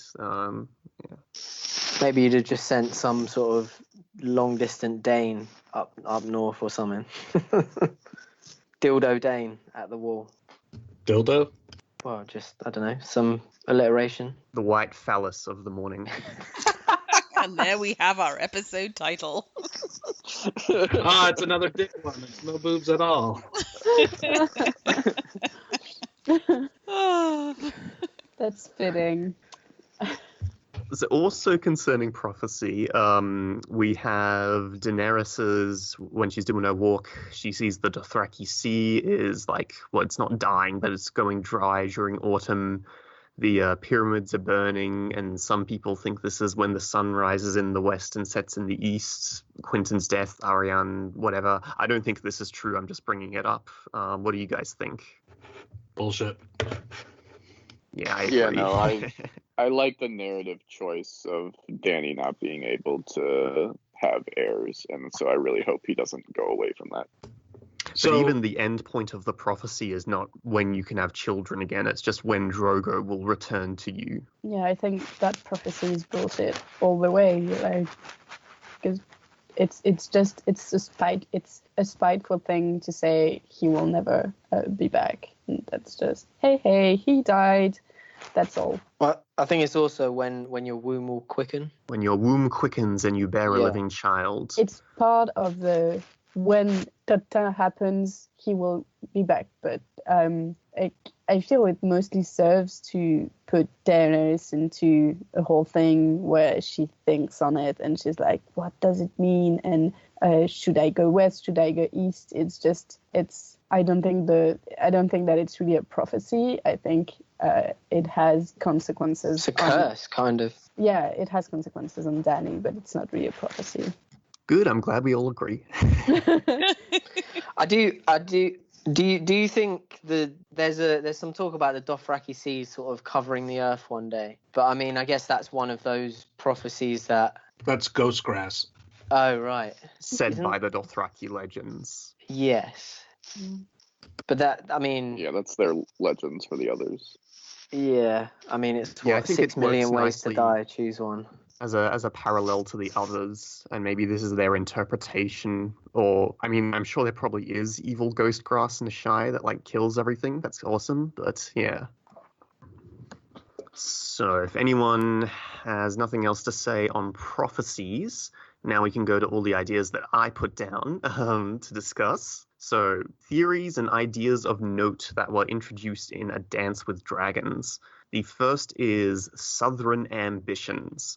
What do you got to say about that?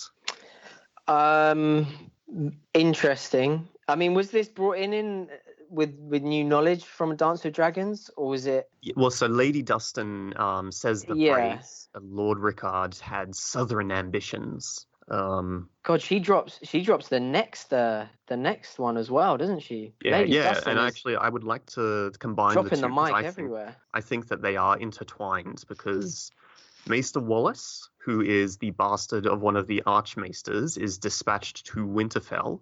And according to Barbary Dustin, Wallace spends most of the time talking to Rickard about how great a Stark-Tully match would be.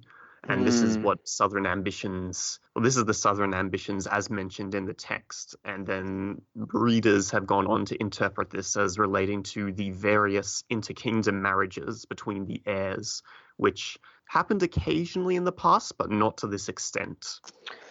Well, so to that point, do you think that it was all instigated by this one Maester, or did just Rickard Stark and the North just get in on the party? I think the Maesters were the ones that have been fomenting this alliance, because again, Barbary Dustin also talks meaningfully about how the Maesters, they start off as your servants, but soon it is the servant that is ruling the Lord and yada, yada, yada, and I think this is important. So I think the Southern ambitions comes directly from the Maester upper circle. But Wow. what do you guys think?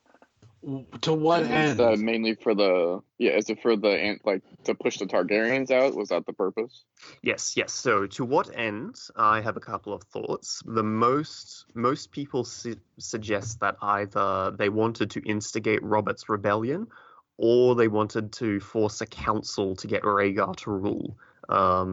I don't think either are true. I think forcing Robert's rebellion seems like a mistake. It seems like a 3-part plan that doesn't have a third part. So if Robert's rebellion was their end goal, it worked without a hitch. Why in a Game of Thrones is the realm in such a state of neglect? I would imagine the Maesters would have like a part 3 to implement for their, I don't know, world peace strategy or something that was cool. So I tend to not view that as being their end goal. If they do want peace, then marriage alliances obviously would make sense, especially the sort of blast alliances, because it kept the realm in pretty high levels of diplomatic stability, and only even though the other ones outside the lines combined couldn't topple the lions.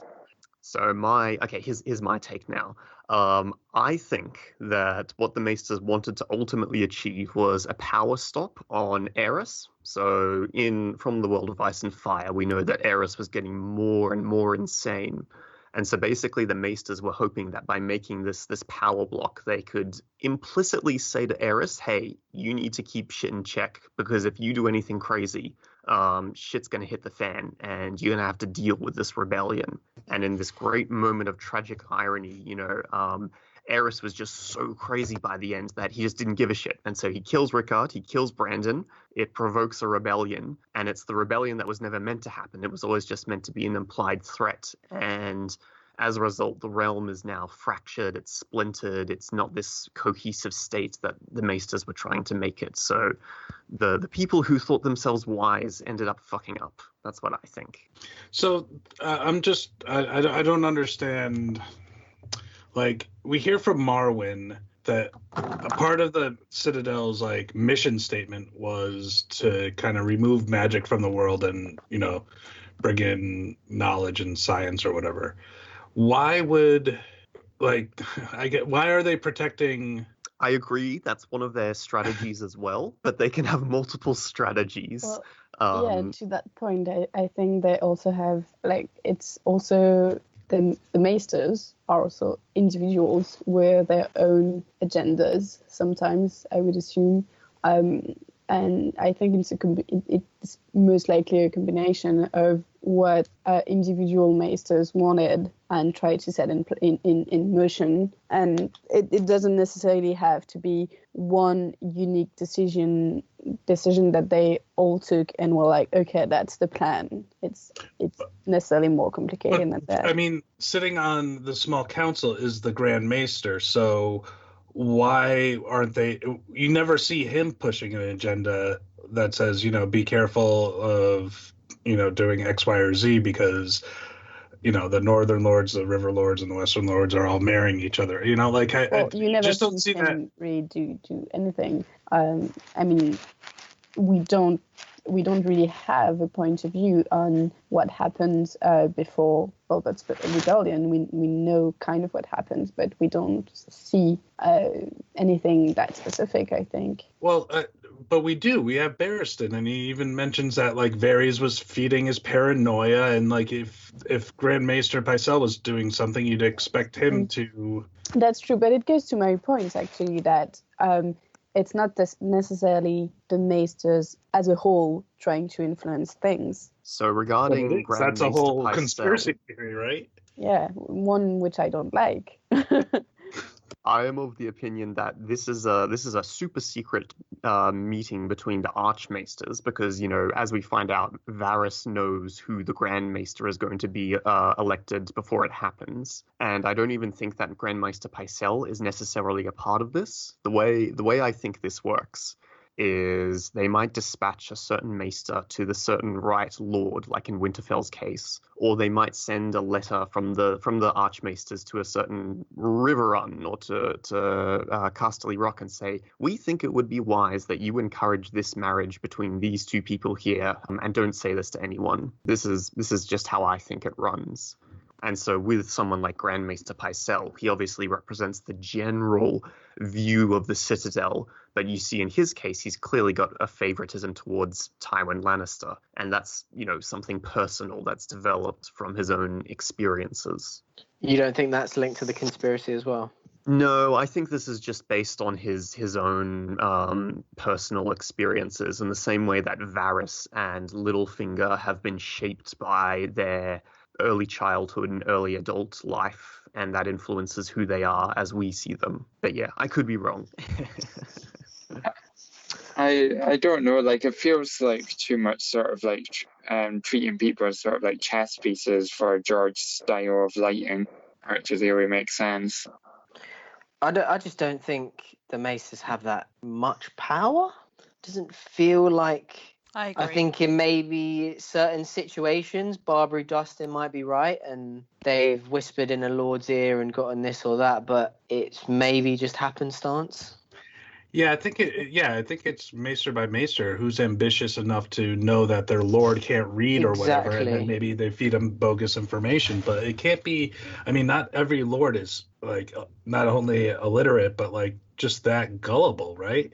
You talk about chess pieces. The only way Littlefinger is able to manipulate everything is because no one expects him.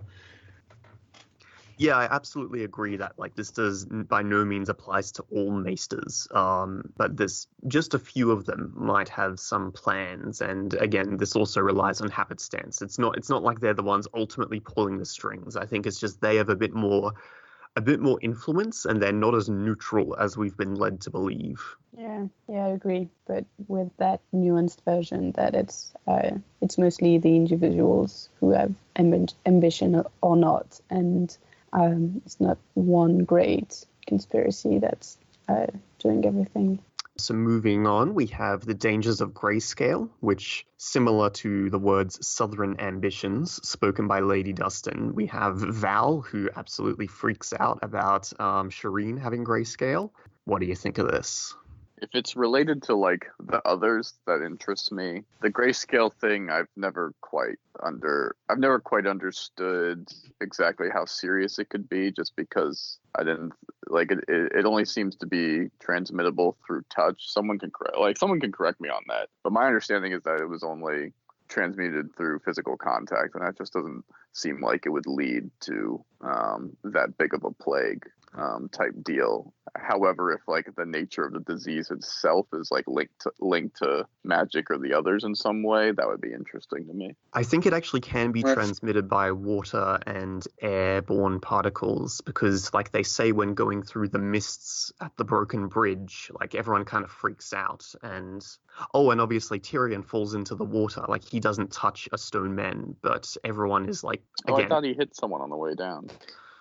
Yeah, it's I because thought he's he gets like Targaryen. pushed or gets knocked down. Yeah, it's because he's a Targaryen, that's right. But John Connington dives in to save him, and that's how he gets it. To my knowledge, John Connington did not touch anyone. So I think this can be spread by beyond just physical contact. So according to the internets, it's extremely infectious, being spread through touch contact with an infected person, or even via unsterilized objects which have been touched by the infected. So even if it's not airborne, it obviously can last for a long time on other surfaces, which I guess... Ringing any bells?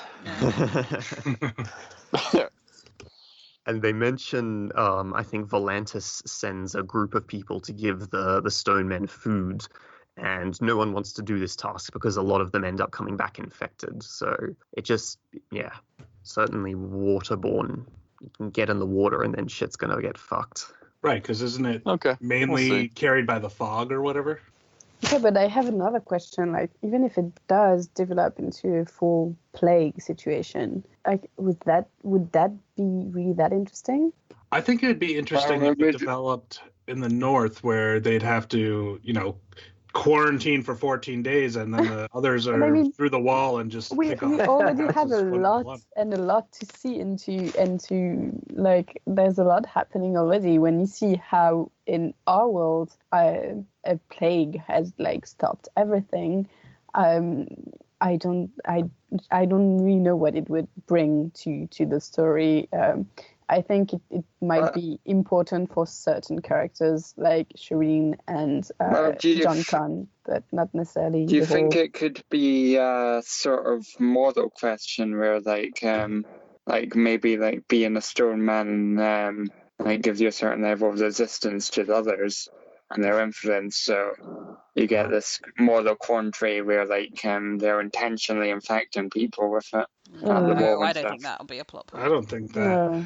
I would just think that a lot of it seems like, a lot of what John thinks is like, together we can fight the others, but we're better all together. So if we need to be isolated, or if there's a plague where, people are wary of coming together to fight this great other, invasion, then it's already going to be difficult enough, the invasion and fighting of the others. I feel like there's already quite a lot of obstacles and of things in play that we don't need another one. But I don't know, maybe the current events are going to influence that anyway, and it's not decided, so whatever.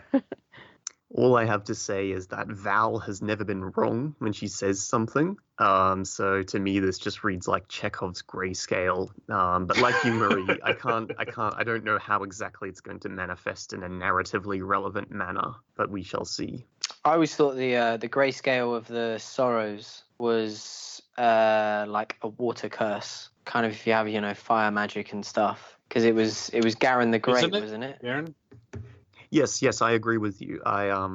There's the drowned lord who supposedly lives beneath the Rhoyne or whatever. But yeah, this strikes me as a magical based disease that has a bit of less. It's not just leprosy, naturally guys. It's reoccurring. magical leprosy. All right, that's enough discussion about plagues and pandemics. I did actually to your a slight counterpoint to the Maesters. I wanted to talk a little bit about Marwyn here, and I feel like it's probably the only place. Do you think we have seen him at all in A Dance with Dragons as part of a sellsword company or something? And perhaps that's going to be a... Miri Mazdur references teaching under him, that he had traveled in like the east. Oh yeah, tell me more, Varley. Under him. Jesus Christ. I'm gonna take off my shirt first. It's all right. Look at our sex-based bumper. No, she mentions to Jorah that Maester from the west came and, opened up a body and showed them how, like, the body works and stuff like that. And I think we're supposed to believe that that's Marwyn based on the information we get later about him. Yeah, it is 100%. I'm thinking, like, on his journey over, do we see him as part of a sellsword company? Because he's described as quite bullish and probably would...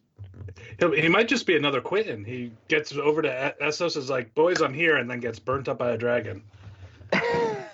Well, I was saying is George usually likes to kind of give you an example of how something can be done and then replicate it with a perhaps more successful character in Marwyn who might actually get somewhere with Daenerys than Quentin. But like, as in he could hide himself in a sellsword company and make his way that way too. So he could be a character in the Windblown that we hadn't seen, and it could maybe make that whole Tattered Prince thing a bit more exciting. Maybe, but I don't see the need. He needs to get to Daenerys, so he's going to go to Meereen as fast as possible. That won't involve getting a sellsword company. But is that George's style for him to just sort of like pop out? I've just been hiding in this barrel on Victorian ship the whole time.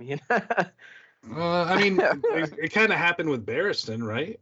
Like he was hiding as Ariston Whitebeard for a while.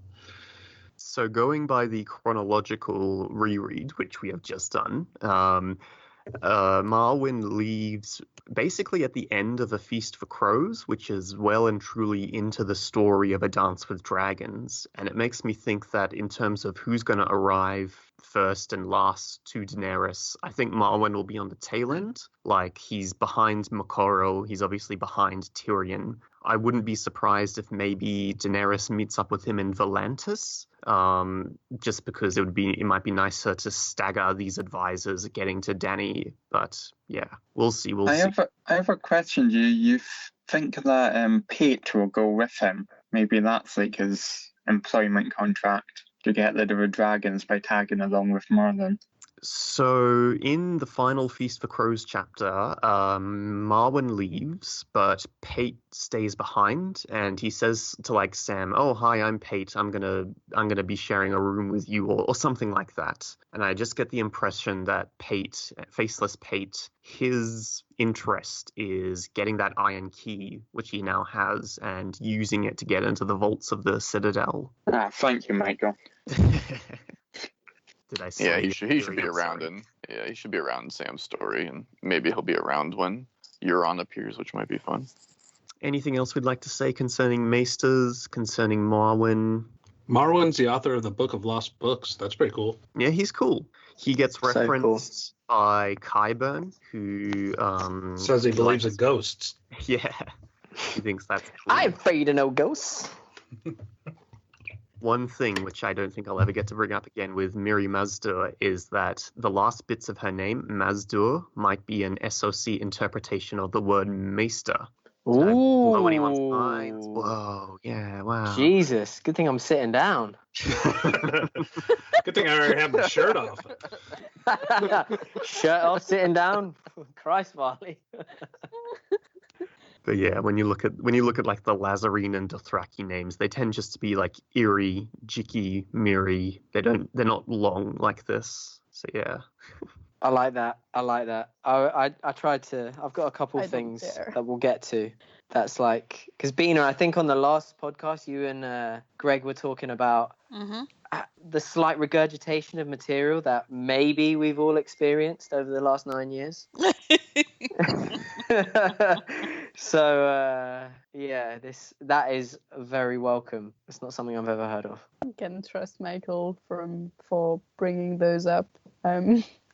Always new knowledge. Another jewel in the crown. So let's go on to the Grand Northern Conspiracy. That's a conspiracy I believe in and that I like, which are two different things. So, Mary, tell me your rendition of the Grand Northern Conspiracy, because I'm a believer of some parts of it, but not all of it. Oh, damn. I don't like. I like the idea, and I'm really like the parts that happened in the north all throughout dance are my favorite, and Theon chapters and so on. But I don't think I understand really what's happening. I just like this idea of the North remembers, because it resonates with earlier parts of the story when all was centered on the Starks and the Starks' children. So that's what I like, but I don't know for sure that there are that many things at play. And again, I think there might be a bit of conspiracy in the fact that different people are involved, but there's also, for me, a lot of individual ambitions in that and individual revenge ideas that play a part. Yeah, I agree. I think it's a lot of independent actions appearing as a kind of patchwork conspiracy, if you will. Good, that's what I think as well. I think, beyond the doubts, yeah, for sure. the Manderleys, we know the Manderleys are working to bring down the Bolton Frey alliance. Hell yeah. He's being assisted by one of the Glovers. Robert. Galbert Glover or Robert Glover? Galbert's dead, I think. Yeah, so it must be Robert Glover. I feel like that. I think they're both still alive, aren't they? Oh, sorry, Galbert is one with Mage Mormont. Yeah. With Ned's bones and all that in the net. Ah, yep. Yeah, but Robert's up north. Yeah. Arya helped to save Galbert at Harrenhal. Oh, yeah, that's right. Yes. I think I was actually kind of really hoped that it would be some huge mega conspiracy, that everyone was like sending secret ravens and it was all just going to turn out well and yay, Rickon's back. But it's definitely not going to be that way. It's been a bit more steady. It's, everyone working. Too difficult to pull off. And I mean, I'm completely lost on what Lady Justin is doing and which side she is on. I don't understand her anyway. So her game her game is quite interesting. I think it was the whole thing with Stannis stuck at the Crofters, and having the Raven and learning about how ravens can only fly in one direction, and then realizing how difficult it actually is to correspond across Westeros. This is just Raven like logistics. Just, hey, I'll send a text. This is just solo anger. This is just everyone just pissed off on their own, and it's gonna be like, oh, you were pissed off too. Oh, sweet man. Yay. Yeah. Unless they are of glass candles. Well, but they don't. They don't all have one. They don't have maces. They have children of the forest telling them what's going on. Talking to the trees. I personally think that Lady Dustin works best as this wild card. She really doesn't like Ramsay, so she's ambivalent on this whole Bolton Frey thing. But she also clearly doesn't really like Ned Stark, which I think is going to make her also ambivalent on the Starks when they return. And this is just put her on Arya's list. Yeah, maybe she won't be able to reconcile her stark differences. But I think when you go across each of the families of the North, and even like the Mormonts and how each of the different Mormont ladies have responded with whoever they're supporting, there are a lot of conflicting motivations and conflicting actions, like the Karstark lady. Someone say the name? Okay, that's Alice. also an Elise Karstark, who was going against her family, who are throwing their lot in with they're throwing their lot in with the Boltons and pretending to throw their lot in with Stannis, but they're really planning to betray Stannis. So my point being is there's a lot of competing motivations, and if they're all just secret Stark loyalists, it makes it less interesting, and it also makes Wyman Manderley less awesome for going out on a limb here. Yeah, I mean, Karstarks aside, you've kind of got a lot of independent rebellion. I mean, you've got the Mormonts who are weirdly split as well. You've got all the houses are kind of weirdly split like that. You know, the Mormonts, you got some with Stannis and then some refusing. Well, Lyanna refusing Stannis, but I guess again, is that separate factions? Are they discussing? You got the Umber Bros. One of them's in Winterfell, one of them's without. Yeah, you've got, and then as you say, the Karstarks kind of split. You got one with the Thens now, full on wildling, and then you've got Harrion in the south from a Karstark perspective, who's still the heir to come back and claim Carhold. I do think that when the Boltons go down, and they are going down, no one's going to be sad to see them go. Like, all of the families will be like, all right, I'm not sticking up for you. Maybe the Riswells, but they're going to get overpowered very quickly. Yeah, probably not for long, right? Going into a Winds of Winter, I think that these conflicting motivations might factor in over Winterfell, and which Stark will lead them, I think will be interesting. But that's more Winds of Winter. It's not really a Dance with the Dragons. That's quite interesting, actually. Does that kind of help the point of the Grand Northern Conspiracy being so many different factions, and maybe at the end of it they all have a different Stark? Would be quite interesting to see. That's something I believe very strongly. Like in the Dance with the Dragons, we see Wyman Manderley. He's telling Davos, "Go get Rickon. Rickon is going to be our Stark." But I think Elise Karstark is going to be all for resurrected Jon because of Jon naturally helped her out. And then you have Mage Mormont coming up with the Will of Robb Stark, whatever that is. So I think a lot of. It'll be a revival of the Starks, but there will still be some tensions, which the Dance of the Dragons have set up. Yeah, definitely. If we never get wins, will all these unfulfilled conspiracy theories just become like an aneurysm in your head? Yeah, it'll drive me crazy. The fact that the possibility we might not get a definitive answer, and the fact that I won't have the chance to go, I told you so, I was right, you were wrong. This is what I live for, frankly. Excellent. Well, you'll have to write your own fan fiction version that proves yourself. Yeah, it'll come out soon. Don't worry. The real Winds of Winter. That we wouldn't get anything more. Let's just not. Hey, I gave a very exciting update earlier. We are fully on. It's happening. Yeah, he is still writing. What? But he's stuck in his cabin. He can't go anywhere else. He can't go to conventions. He can't make more television deals. This is good, guys. This is the silver lining of COVID-19. Well, apparently he can, because he was talking about all his television shit, and yeah, you know how everything is going like virtual, and we have meetings on Zoom and stuff like that. Well, he can do it.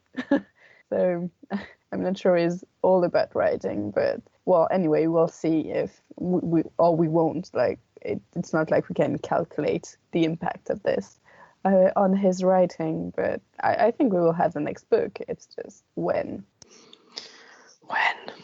Anyway. So if no one else has anything else they want to say on the Grand Northern Conspiracy, go. Not necessarily on the Northern Conspiracy, but this fits in here best.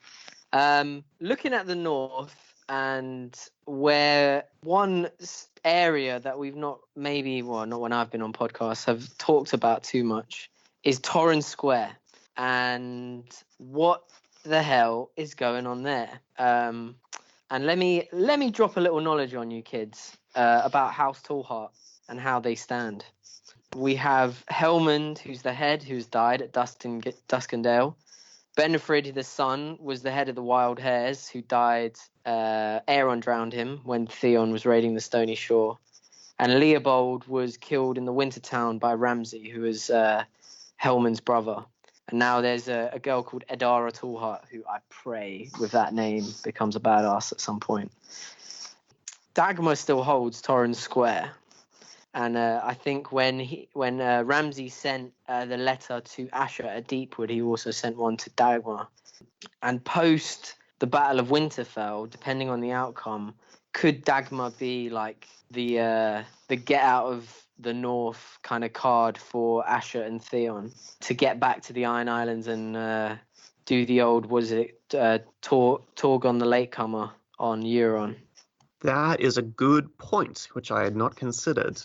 I would love to claim credit for it. I did look at very, very in depth on the many forums and found someone who kind of put me onto this. But yeah, Torrens Square, it's the last kind of piece of the puzzle in the north, really. From a narrative perspective, I feel like Asher and Theon, they're going to serve as good viewpoints to have at the start of Winterfell in, again, the Winds of Winter.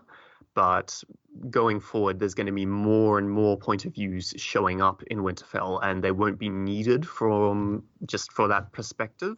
So I do think that, rendezvousing with Dagmar, getting back to the Iron Islands at some point. I'm not sure when. That seems likely. Do you think our boy Theon's making it?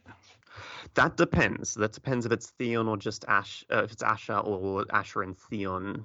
I think we were discussing this in one of our recent podcasts, that it could go either way. Like, if Theon dies now, it's a good send out for him. If they do the Torg on the Latecomer, does that mean Theon becomes king, or does that mean the old Kingsmoot is null and void and he can throw support behind Asher? Asher's becoming queen 100%. Right, I kind of agree with that.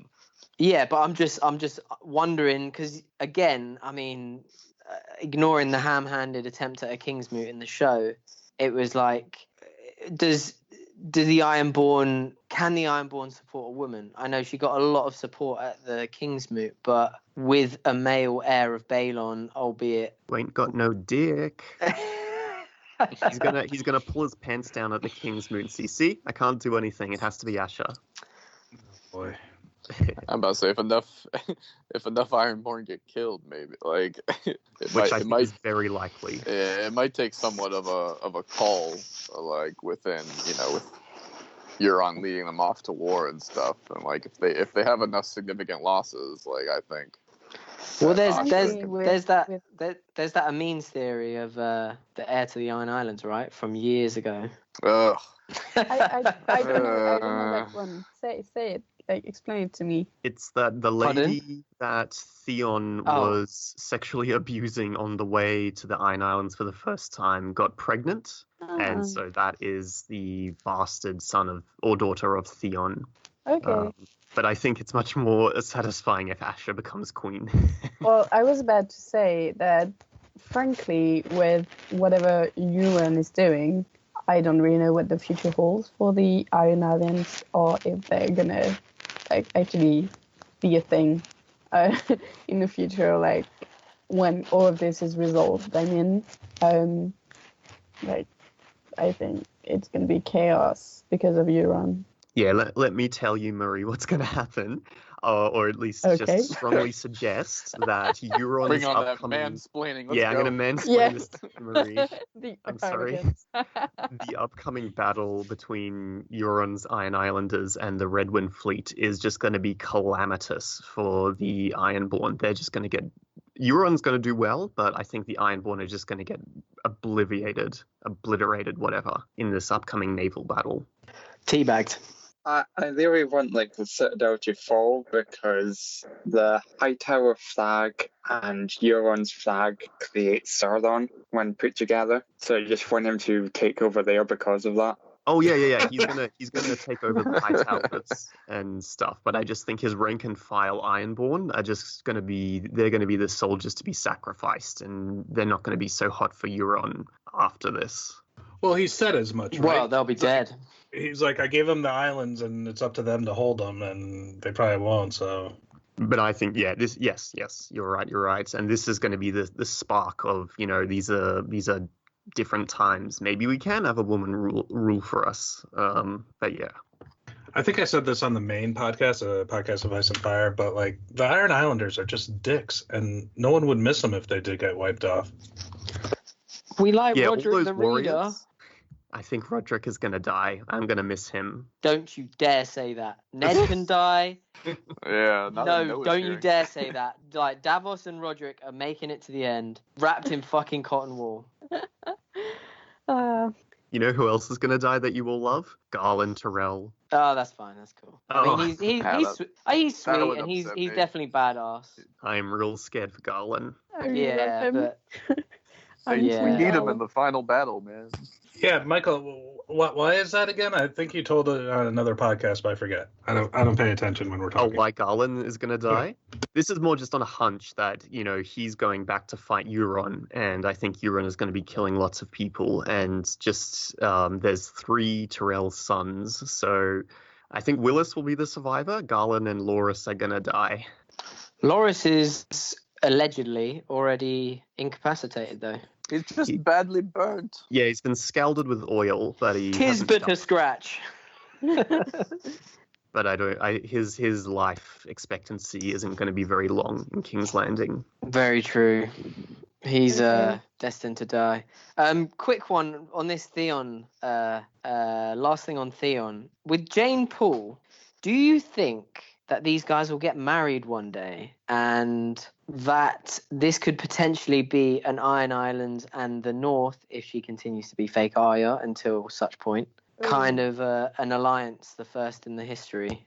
Why? I think Jane Poole deserves a better husband, and one that has a penis. I think that would be a very sad start of whatever relationship. Like, how can you go back from being in that position to any kind of relationship, really? No, I'm really not hoping for that. I mean, am I asking, do you think they'll fall in love? No, but I think, a lot of marriages are done in this world for political purposes. And if But Theon neither of them survives- hold any political anything. I mean, all they could say is like, well, if Jane's Jane- like, I'm really not interested in sex anymore, and Theon's like, well, I can't give it to you anyway. So Well, if But Asher if Jane takes is the still Iron Arya, Island, yeah. if Asher takes the Iron Islands and Sansa takes Winterfell, then they do. If Theon does survive the upcoming events, I don't see him surviving beyond a dream of spring. He's gonna die at some point. I don't see him living Fair a long enough, fair and, Fair life. enough. I mean, And in the fanfic that I'm writing, the story ends with Sansa making a really nice match for Jane, and she ends up with a happy husband who respects her and loves her. oh my god, if there's any justice, Jane gets to cut Littlefinger's throat. Oh, yes. Oh, well, add that in as well. Excellent. oh, that would be Good ideas. Good wonderful. ideas. Okay. We have we've 2 got- more topics. We've which got can- we've got religion, which I've got a couple Yeah. of things actually. Okay. Yeah, the Well, growing let's power go of on that. religion. I'll let someone do the introduction or whatever. Oh, there is none. It's just the growing power of religion. Perfect. There we go. Bravo. I wanted to ask you guys about the faith.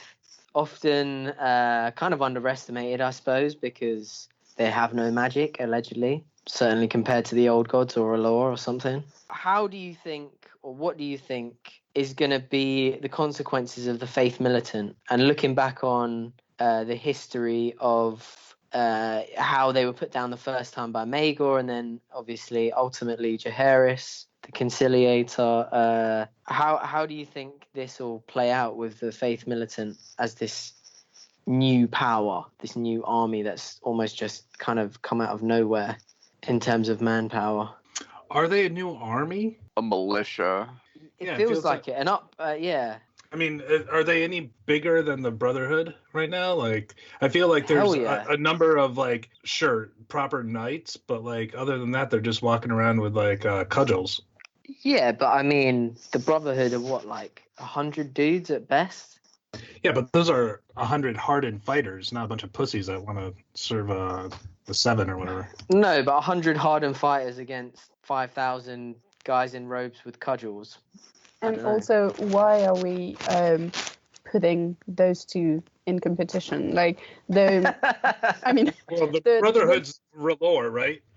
Yes, okay, but I mean, not really. Like, yes, but it's more about the people than really about the faith they have originally. But I think both can have an impact on the story, and the faith militants can be a big thing without necessarily in a different way than the Brotherhood. And I think like the faith is one thing that not everyone has in common, because yes, not everyone worships the 7th, but it's still a big thing throughout Westeros. It is actually getting already big. I think it will definitely have an impact on the rest of the story. I think the faith militants are going to be instrumental in finally bringing down the Lannister regime in King's Landing. That seems like a given. That doesn't seem like a stretch.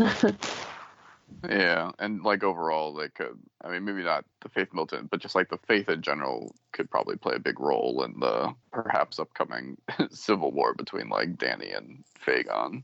I've said previously, I think the High Sparrow is going to be in love with Aegon and be like, he is who we've prayed for. He is the savior. Come again, yada, yada, yada. And so, yeah, they'll be Team Aegon. Daenerys might have the support of the Red Temple, so maybe she'll bring some of her Red Temple peeps over. And so these two religions, I'm sure, are going to get along great. There's not going to be any religious wars or misunderstandings, you know. Yeah, that seems like it would be interesting, and it makes sense.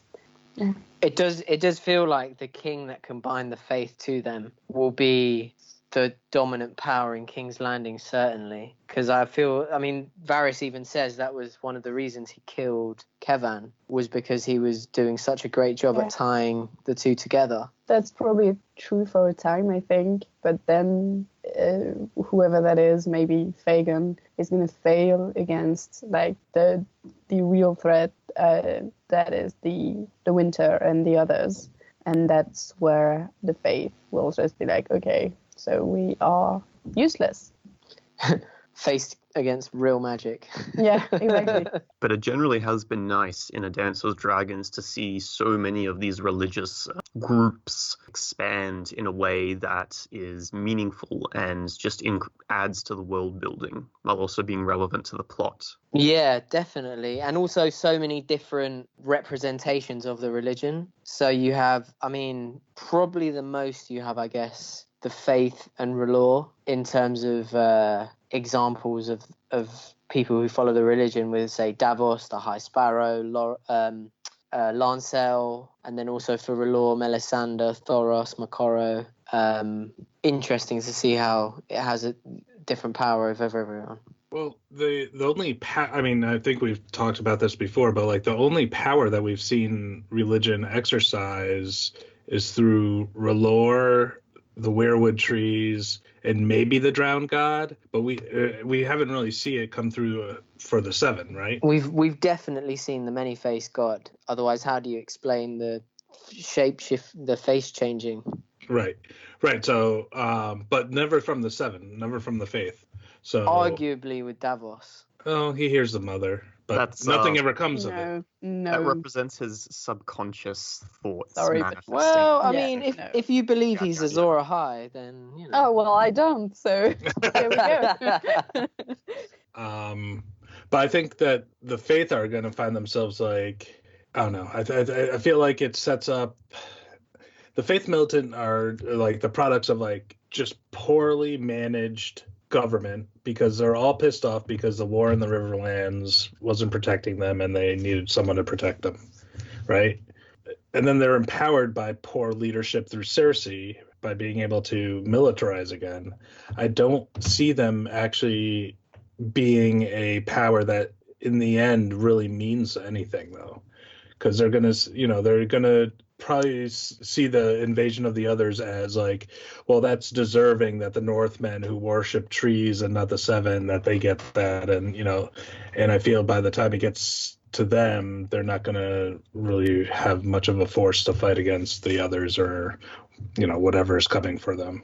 I agree with you, Varley, that they're going to be like a flash in the pan. Like, they're very important now, and I think their power base will be concentrated in King's Landing. And without getting into more Winds of Winter predictions, I think a calamitous event will happen in King's Landing that may affect their power base. Well, we know that Fagon's going to King's Landing, so it's going to be besieged, right? And then if Daenerys ever makes it there, she's coming with dragons, yeah, so we can expect something bad to happen at King's Landing. But yeah, the Faith Militant is like, they are a populist movement. They've been enabled by bad governments. Yeah. I wonder if all Fagon would have to say is like what Baelor the Blesser or the Jacaerys the Conciliator promised, I will carry out, and that's what will make back him over anyone else, over Cersei or Tommen. I don't think that was enough. So the Faith back then were pissed at Jaehaerys and the Targs in general for interbreeding, right? It was and that's why the law of exceptionalism kind of. After getting flamed by Maegor a bunch of times, they learned to sort of tolerate it a bit better. Yeah, and then that's why Jaehaerys is the conciliator, because he reconciled the Faith with the Targaryens. But it was the incest that infuriated the Faith so much. Right, but then they came up with Targaryen exceptionalism or something like that, where it's we look down at other people's incest, but not ours. But then, so what are the Faith angry about now? If you compare the two scenarios, it's not really angry, it's a power grab. Yeah. It's the small folks suffering, which is what the High Sparrow goes on about, and how this is an unjust monarchy that's not protecting its people. That's why I think that Aegon or Fagon doesn't just have to show up and say, hey, I'm your new king and I'm going to do right by you. It's going to take a bit more than that. Yeah. I had one last Noah. thing. Yeah. Old Gods, and some new shit for us to dive into. Bran's visions through the Winterfell heart tree. Quite a few of them have been dissected quite easily, but there's two that have not, that I wanted to throw out there with you guys and hear what you had to say. The first being a pregnant woman coming out of the Black Pool in the Godswood in Winterfell, praying for a son to avenge her. And the second being a bearded man forcing a captive down on his knees, and a white-haired woman killing the captive with a bronze sickle. So the second one is probably the easier one, so let's start with that one. That is the most far back in time one, and I think this just represents the first men, because they're using bronze, and it's just meant to remind us that, hey, the first men were all about blood sacrifice to these heart trees. You don't think the white-haired woman has anything to do with the bride of the other or something like that? No, I think she was just maybe a religious first men, a member of the religious caste of some degree. Okay. I think they're the same woman and they're both old man. Well, Matt solved number 2, so great.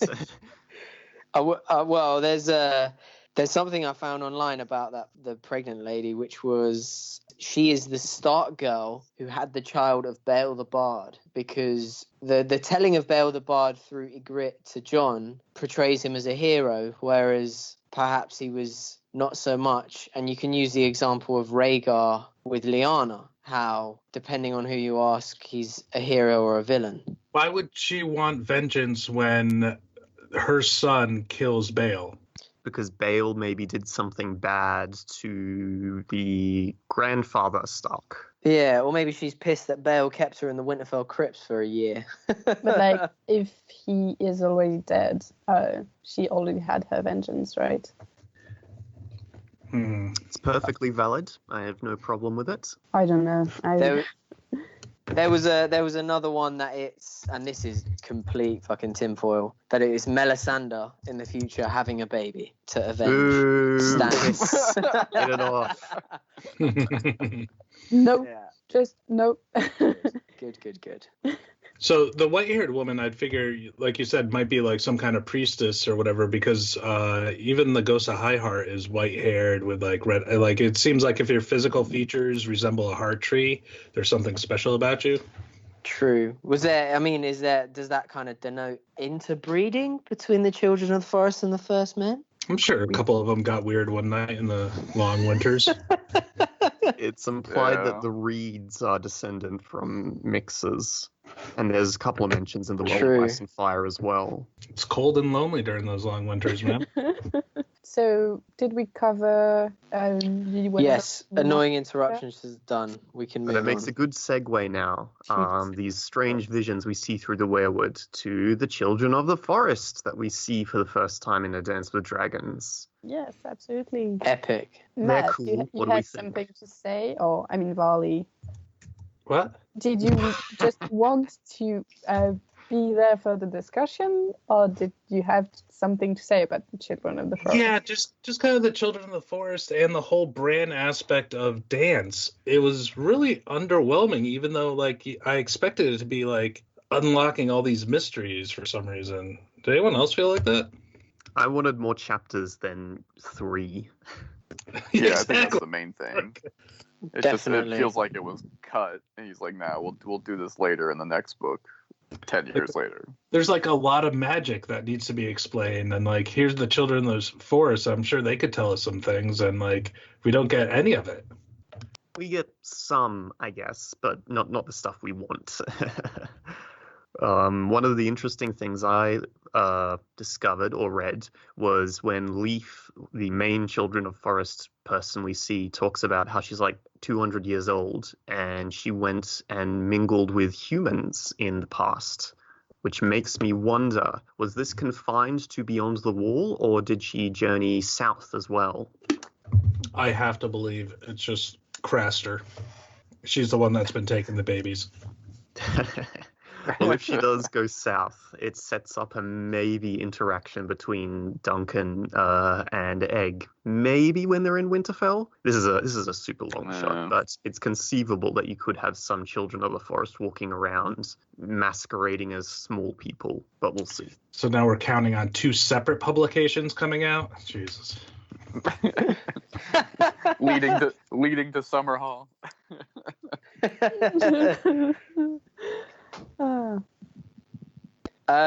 There's something cool actually, like an SOC parallel of the children of the forest called the Woods Walkers, a vanished race from northern Essos, and everyone's What are they called? They are called Woods Walkers. Fuck you for making me pronounce this. Ifequevron. Yeah, pronounce the forest they live in. Ifequevron. Quevron, yeah, okay. And everyone's favorite explorer, Corlys Velaryon, visits the last city of these people called Vassals. I'm definitely not reading this off the wiki right now.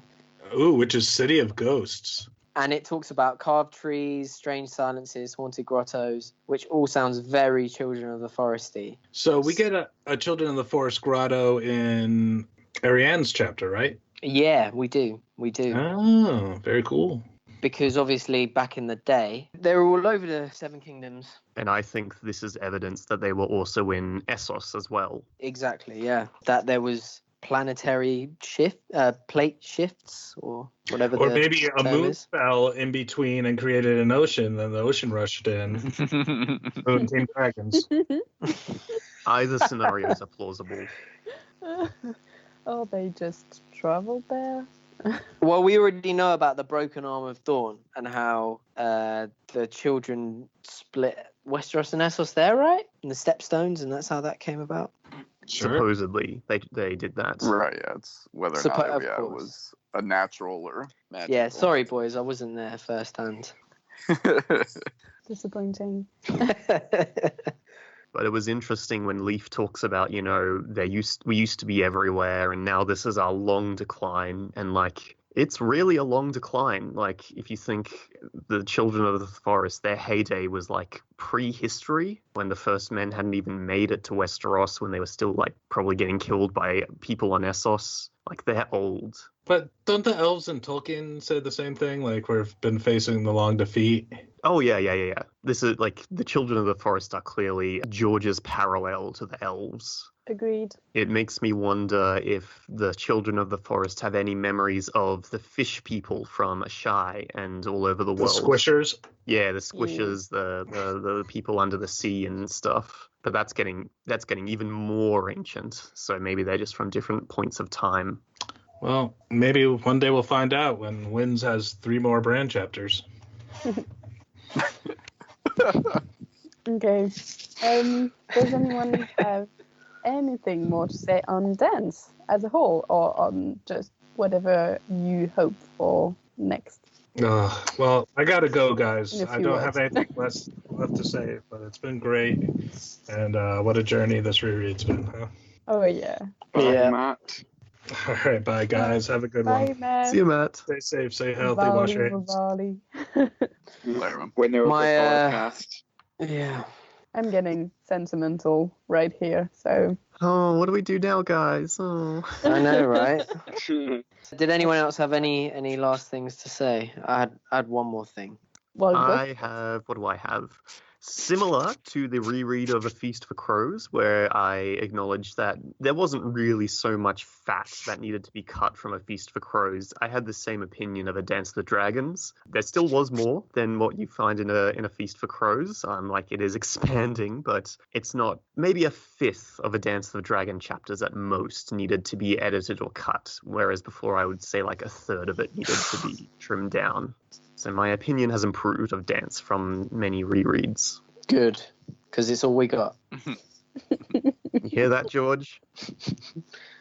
I guess Now that rounding we've up finished our... the podcast, the reread, so that George can finally release a book. Yeah, we finished the reread. yes. Yes. Here we go. Yeah. One last thing, I suppose. My last point is on R'hllor and some of the badasses we see, the priests. But Thoros, how do we all feel that he's gonna? We think he's gonna play a role in Jaime and Brienne's escape free? Because we all think they're not gonna die, and we obviously see Jaime walking into a trap with Brienne at the end of Dance, and Thoros seems like a defeated man. I was thinking that you have the breakaway Brotherhood Without Banners group, and they come back and launch an attack. And that is what enables, Brienne and Jaime to escape or whatever. But isn't that segment of the Brotherhood Without Banners busy doing some crazy shit with Edmure? Oh God! So that's Tom of Seven Strings, and I think he's part of the Lady Stoneheart faction. So I don't think we know where Edric Dane and his posse is at. We've just been told that they left, and that's about it. And Harwyn, Angway the Archer, maybe. I actually have not good knowledge for who belongs in which camp. No, too many conspiracies, not enough groups. Okay, so no crazy Thoros feelings. Okay. I guess it would be nice, but I also feel like he's played his role already, and it was kind of already bigger than what you could have expected from his character. Well, what a journey that character's been on, coming from the pisshead friend of a king to the outlaw, resurrecting, religious fanatic almost. Yeah. But I think that was his main role in the story, and I'm not sure. It depends on what we would prefer, really, between some new character having anything to do with how Jaime and Brienne are freed, or someone we knew already. But I think there would be others in the Brotherhood that I would find more interesting than Thoros. Well, Thoros saving would be interesting. I think we all want to get a little more insight into Lemoncloak, who is a big enigma. Let's wrap this up. I'm going to say that this was an huge pleasure to be doing all these episodes with you guys and whoever else was on the podcast during these 106 episodes. Oh my god. And well, we will keep doing whatever we are doing and podcast about a lot of interesting things in different fandoms, I expect. And I'm very happy to do that with you guys. So yeah, that was it for dance and A Song of Ice and Fire until now. We're at the end. Whoa. It's like there's an Just for abyss now. before us, and all we can do is fall down into it. I don't know. No, we have lots more to talk about. It's just we're going to stop talking about A Song of Ice and Fire, I expect, a bit, just because we've said a lot of things already, but there are a lot of other things in fantasy and science fiction and just everything we're interested in. Anyone excited for the June movie that's coming out soon? This is sorry. Yeah, that's We're gonna cool. start that after. No, it is. Let's start it. This is the start of the after show. So I just wanted to say to all of our listeners that now's the time to don't hesitate to reach out and tell us what you thought overall of the reread. If you thought it was nice, because we don't want bad comments. Since we're not going to improve ourselves now that it's done. So. And if you have best moments, best clips of funny things that happened during the rereads, just tell us. We'll be happy to put those into maybe a best of episode soon. And yeah, that's it. Shall we say goodbye and then talk about whatever? Okay. Any suggestions for future podcasts? Give us a shout. Yeah. Let's do that, because we need some. Okay, well, bye everyone. I'm really happy to have done this last podcast of the reread with you. Thank you, Marie. Bye. Thanks, thank you very much. Thanks, Bina. I think Thank you, we Bina, should as have well. it's a Oh, big yeah, for round of sure. applause for Bina who Yes. put this all together from beginning to end, and who's gonna edit this episode. Doing faster than light speed editing. I Yeah. don't know how you do it. So big thank you, Bina, for because this is what brought us all together. Woo! Absolutely. Okay. And the fact that we finished it and didn't stop halfway through. Yeah. Yeah. Which is a bit crazy. Okay. Woo! Yeah.